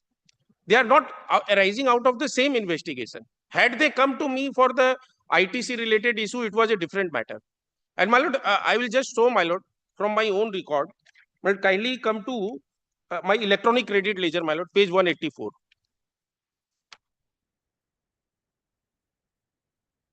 Page 184, my lord. But this is, my lord, my month-wise ITC ledger, my lord. Consistently, my lord, as your lordship can see, there is a increase in my accumulation of credit. But it is 1,43 lakh in the initially July. Then it continues to grow, my lord. As on date, my lord, 2025 December, it is 37 crore because I am unable to utilize my credits. So, my lord, what advantage do I gain by non-filing of the return or delaying in filing of the return? Statutory duty. My lord, one more thing, my lord. One more only fact which I want to show your lord. The underlying principle or the sanctity of a self-assessment. Then why do you take a registration? My lord, you go and squat in the road and do trading. No, my lord. Do it on the footpath. My lord, I am entitled to file delayed return, my lord, on payment of late fees. But for the search, my lord, but for the investigation, my lord, kindly, you would not have. My lord, kindly have a look at my return. Your contention is you had 2,500 suppliers. And you may have even 250,000 suppliers, but you are bound to match all transactions. Correct, my lord. I agree, my lord. But now, my lord, refer to my return filing status, my lord. Page 175, my lord.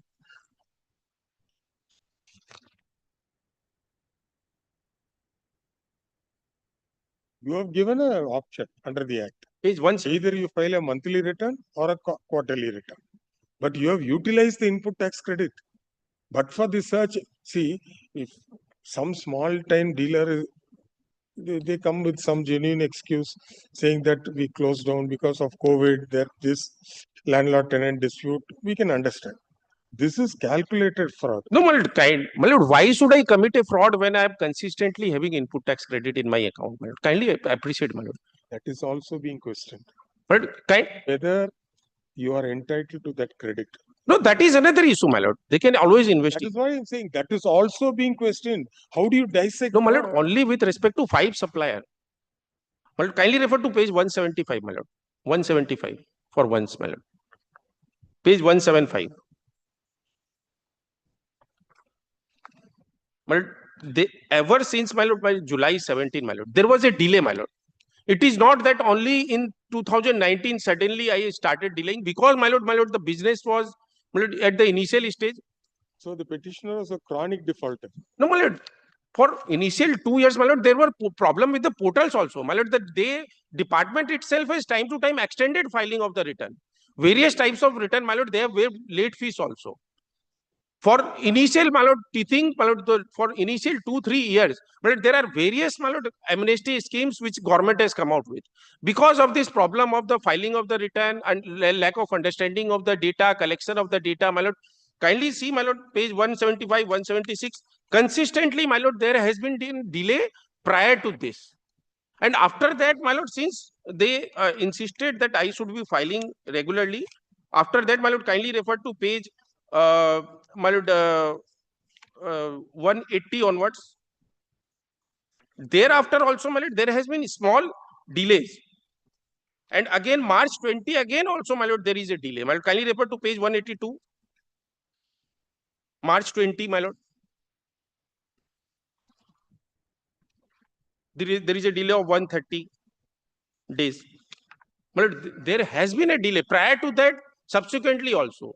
So why pick up only these 3 months out of the entire, my lord, the data and say that for these 3 months, my lord, they are alleging that had they not come, I would not have filed the return. Prior to that also I am filing, subsequently also I am filing. Not that, my lord, my lord, it is a problem of the business, my lord, because of the small, my lord, transaction, capturing of the data. Maybe they are inefficient, but there is no intent to defraud the revenue, my lord. And my lord, my lord, if your lordship permits, my lord, I will refer to one judgment of the Honorable Madras High Court and, my lord, one judgment of the Honorable, my lord, Karnataka High Court in the erstwhile regime, my lord. My lord, this is with respect to, my lord, that if there is late fees once levied, my lord, there cannot be, my lord, one more, my lord, my lord, this 100% penalty under section 74, my lord.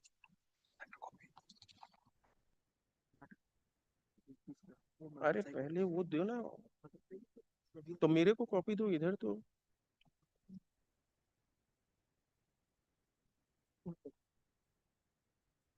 मेरा copy कहाँ गया?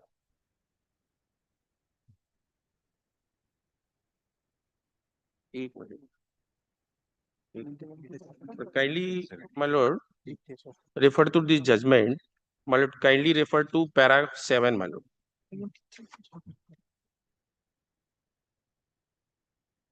Para 7, my lord, I am reading out. In the event of non-filing of return, the respondent can call upon the petitioner to pay the late fees in terms of section 47 of the Act, which is independent provision deals with any default or belated filing of the return.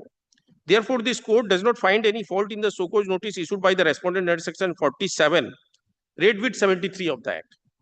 The respondent is entitled to initiate proceeding as per applicable provision for non-filing of the return. However, in the present case, the respondent has imposed late fees under section 47 of the Act and also penalty under 125 of the Act.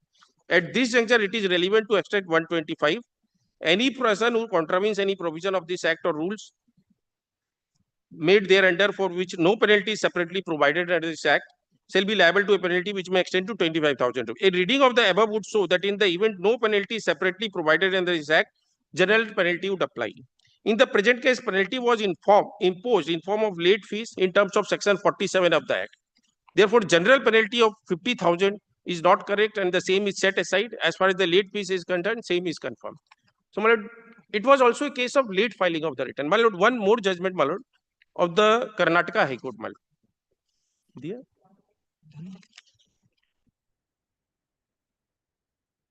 It is, my lord, in either copy or not. It is in the context of the service tax law. I'm just reading out.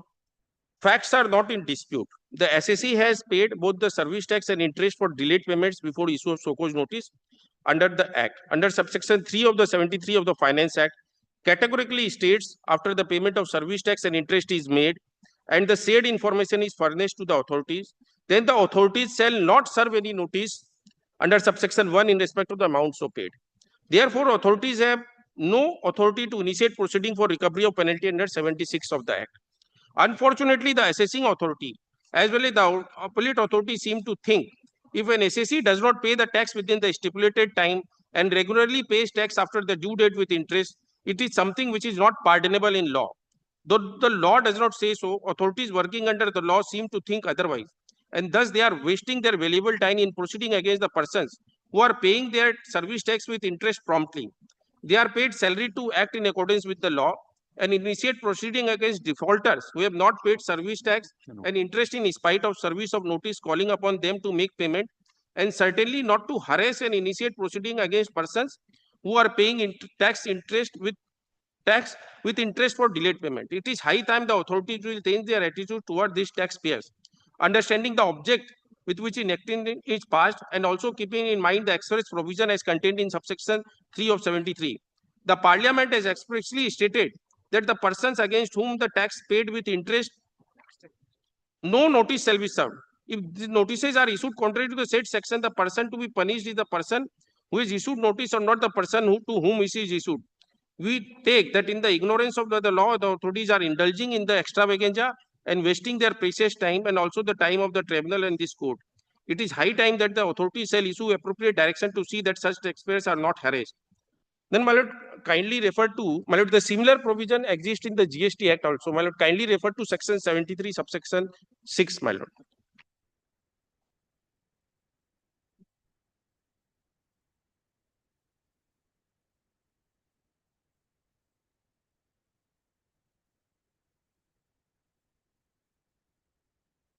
Subsection 6, my lord. I'm reading out, my lord, 5 first. The person chargeable with tax may, before the service of notice under subsection 1, or as the case may be statement under subsection 3, pay the amount of tax along with interest payable thereon under section 50 on the basis of his own ascertainment of such tax or the tax as ascertained by the proper officer, and inform the proper officer in writing of such payment. The proper officer on receipt of such information shall not serve any notice under subsection 1, or as the case may be the statement under subsection 3, in respect of the tax so paid or any penalty payable under the provision of this act or the rules made thereunder. So, my lord, once the tax is admitted tax, ascertained tax is paid with interest, then, my lord, but the allegation is fraud, sir. No, it will exclude 73 stands excluded in the case of willful misstatement and. No, my lord, I also come to 122, my lord. Can you refer to section 122?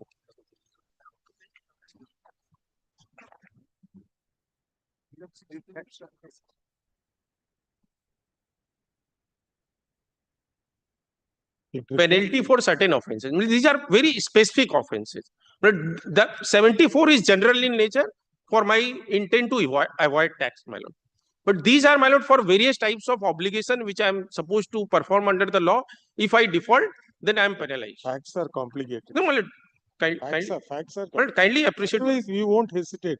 As we always say, no, we are not, we cannot be bogged down by the number of zeros. Whether it is 00, 000 for 6 zeros or 10 zeros, that's never the concern of the court. I'm not saying that to be bogged down by the amount, my lord. Even if suppose it was 100 rupees, 10% only you need to remit. And you are a listed company, 10% of this. What happened to the other states? No, they have issued a combined notice because DGGI is empowered. Your registered offices in Calcutta. No, my lord, the law says, their own circular says, suppose they, with respect to 7 states, they do the investigation, then wherever the highest amount is there, suppose the highest amount of penalty was from Odisha, then that authority would have issued so-called notice to me, and that, so accordingly, my lord, they have their own internal circular for convenience. Where is the registered office of the Calcutta only. But that is not the reason that Calcutta has done. It's because the highest amount. Lord, 122. So this is for all the 6 states. All the 7 states. 7 states. 7 states. But kindly refer to 122.3, my lord. Roman 3, subsection 1, Roman 3. Collects any tax. Where collects any amount as tax, but fails to pay the same to the government beyond a period of 3 months from the date on which such payment becomes due. So if I don't pay within 3 months, then, my lord, 122 is invoked. But up to 3 months, my lord. Up to 3 months, my lord, that window is given in the law. And up to 3 months, my lord, the window is also given for, my lord, the e-way bill. Because if I don't pay 3 months, then I cannot generate e-way bill. My business is shut down. But also, my lord, if I don't pay file the return for 6 months, my registration is cancelled. So nobody, my lord, with respect to non-filing of the return, my lord, there is a well-built mechanism in the law मतलब specific provision, मतलब specific provision will override general provision. मतलब 122(1). But then you have been availing ITC, sir. मतलब ITC I avail only on filing of the return, not prior to that. Unless I file GSTR 3B. So that is why they have combined the other allegation also, improper availment. Wow. No, that improper availment is a separate issue altogether. But My lord, I have paid, my lord, I will just show, my lord, from my records, my lord, that I have paid, just, my lord, I will just point out. My lord, I have paid a tax of, note, my lord, I have paid a tax of, my lord, 22 crore in 17-18, my lord. My lord, kindly, this 10% is nothing. no, my lord, kindly appreciate, my lord. 18-19 is 53 crore, 19-20 is 62 crore, 20-21 is 41 crore. So therefore, if this is your turnover and this This is high tax amount payment, of tax has been paid, the explanation offered for not filing return is absolutely. No, my lord, kindly appreciate, my lord. For 3 months, but there is a delay of 13 days only. 13 days delay, my lord. They don't issue me a notice for 3 years, my lord. They come to my premises on 3/7/19. They issue notice in 2022. If there was some small window, we will make a door out of it. But here we are not able to see a window. Please come. This appeal by the writ petitioner. Then, my lord, kindly allow me the liberty to file appeal within. This appeal, intra-court appeal has been filed by the writ petitioner challenging the order dated 16/4/2025 in WPA 5232 of 2025. The writ petition was dismissed on the ground that an effective alternate remedy is available to the appellant as against the order of adjudication passed by the adjudicating authority, and the writ court cannot, and the adjudicating authority by filing an appeal before the commissioner from a central tax within bracket appeal. Assailing the correctness of the impugned order, the present appeal has been filed. We have elaborately heard Mr. Vinay Sharaf, learned advocate appearing for the appellant, and Mr. Kaushik Dey, learned advocate appearing for the CGST department, and Mr. Uday Shankar Bhattacharya appearing for so and so.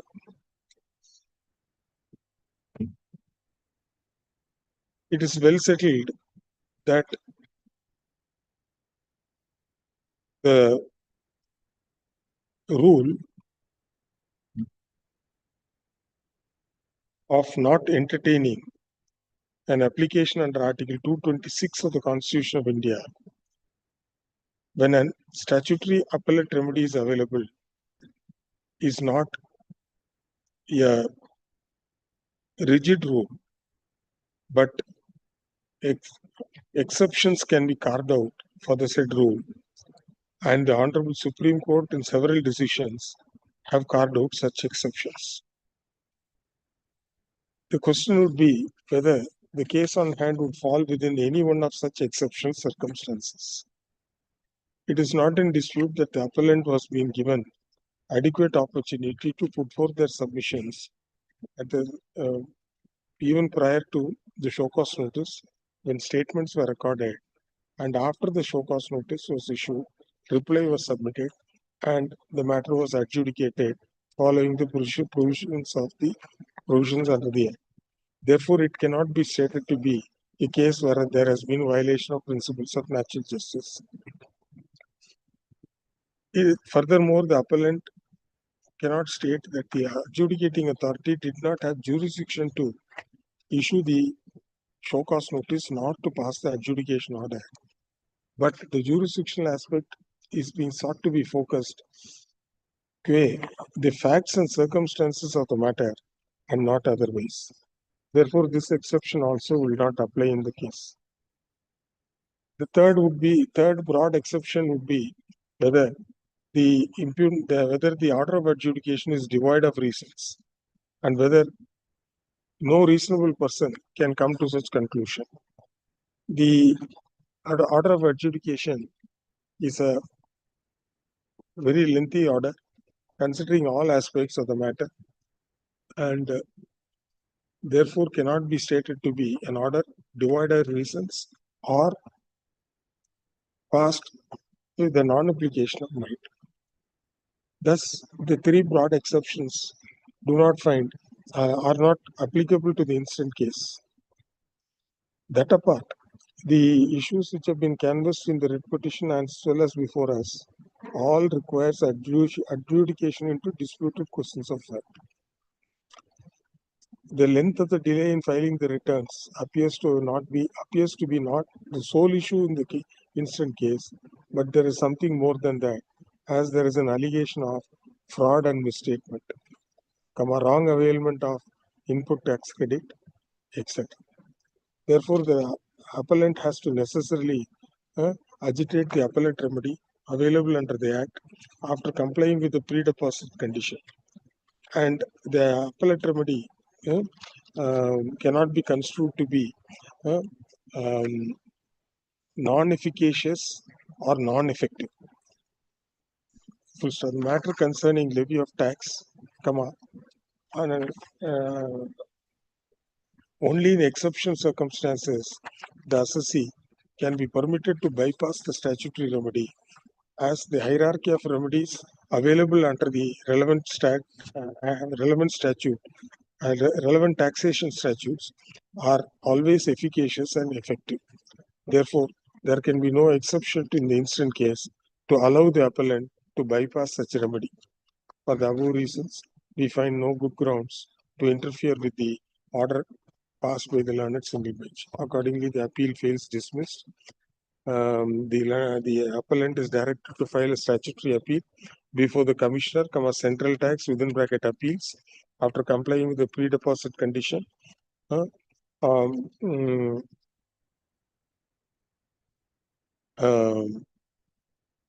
Within a period of 30 days from the date of receipt of the server copy of this order. If such appeal is filed, the appellate authority shall not dismiss the appeal on the ground of limitation, but consider the same on merits and in accordance with law after affording opportunity of hearing, either virtual or physical, to the authorized representative of the appellant and pass orders on merits. That I have already said, no? 30 days. Grateful. Grateful. Your Lordship is given any direction also in the order for pre-deposit or? You file appeal, personal hearing we have said. Yes, my lord. Only that much, not with respect to any pre-deposit or? Pre-deposit is 10%. But pre-deposit, my lord, I have to ascertain, my lord, because the notification, the amendment has been made. Sir, file statutory appeal after complying with the conditions. We'll Yes, just say. as a pre-deposit, that word you remove. So if you are not liable to pay, I'm not too sure, my lord, because the amendment has come, but I don't know whether it has been notified yet. What is the amendment? For penalty order, is coming up with person, is coming that person. Please stop. Dinesh, what is next matter we take? Yes. Yes. Next. It will take time, my lord. Whatever matter we have taken today, disposed of. Yes, Yes, absolutely. Oh, that's all.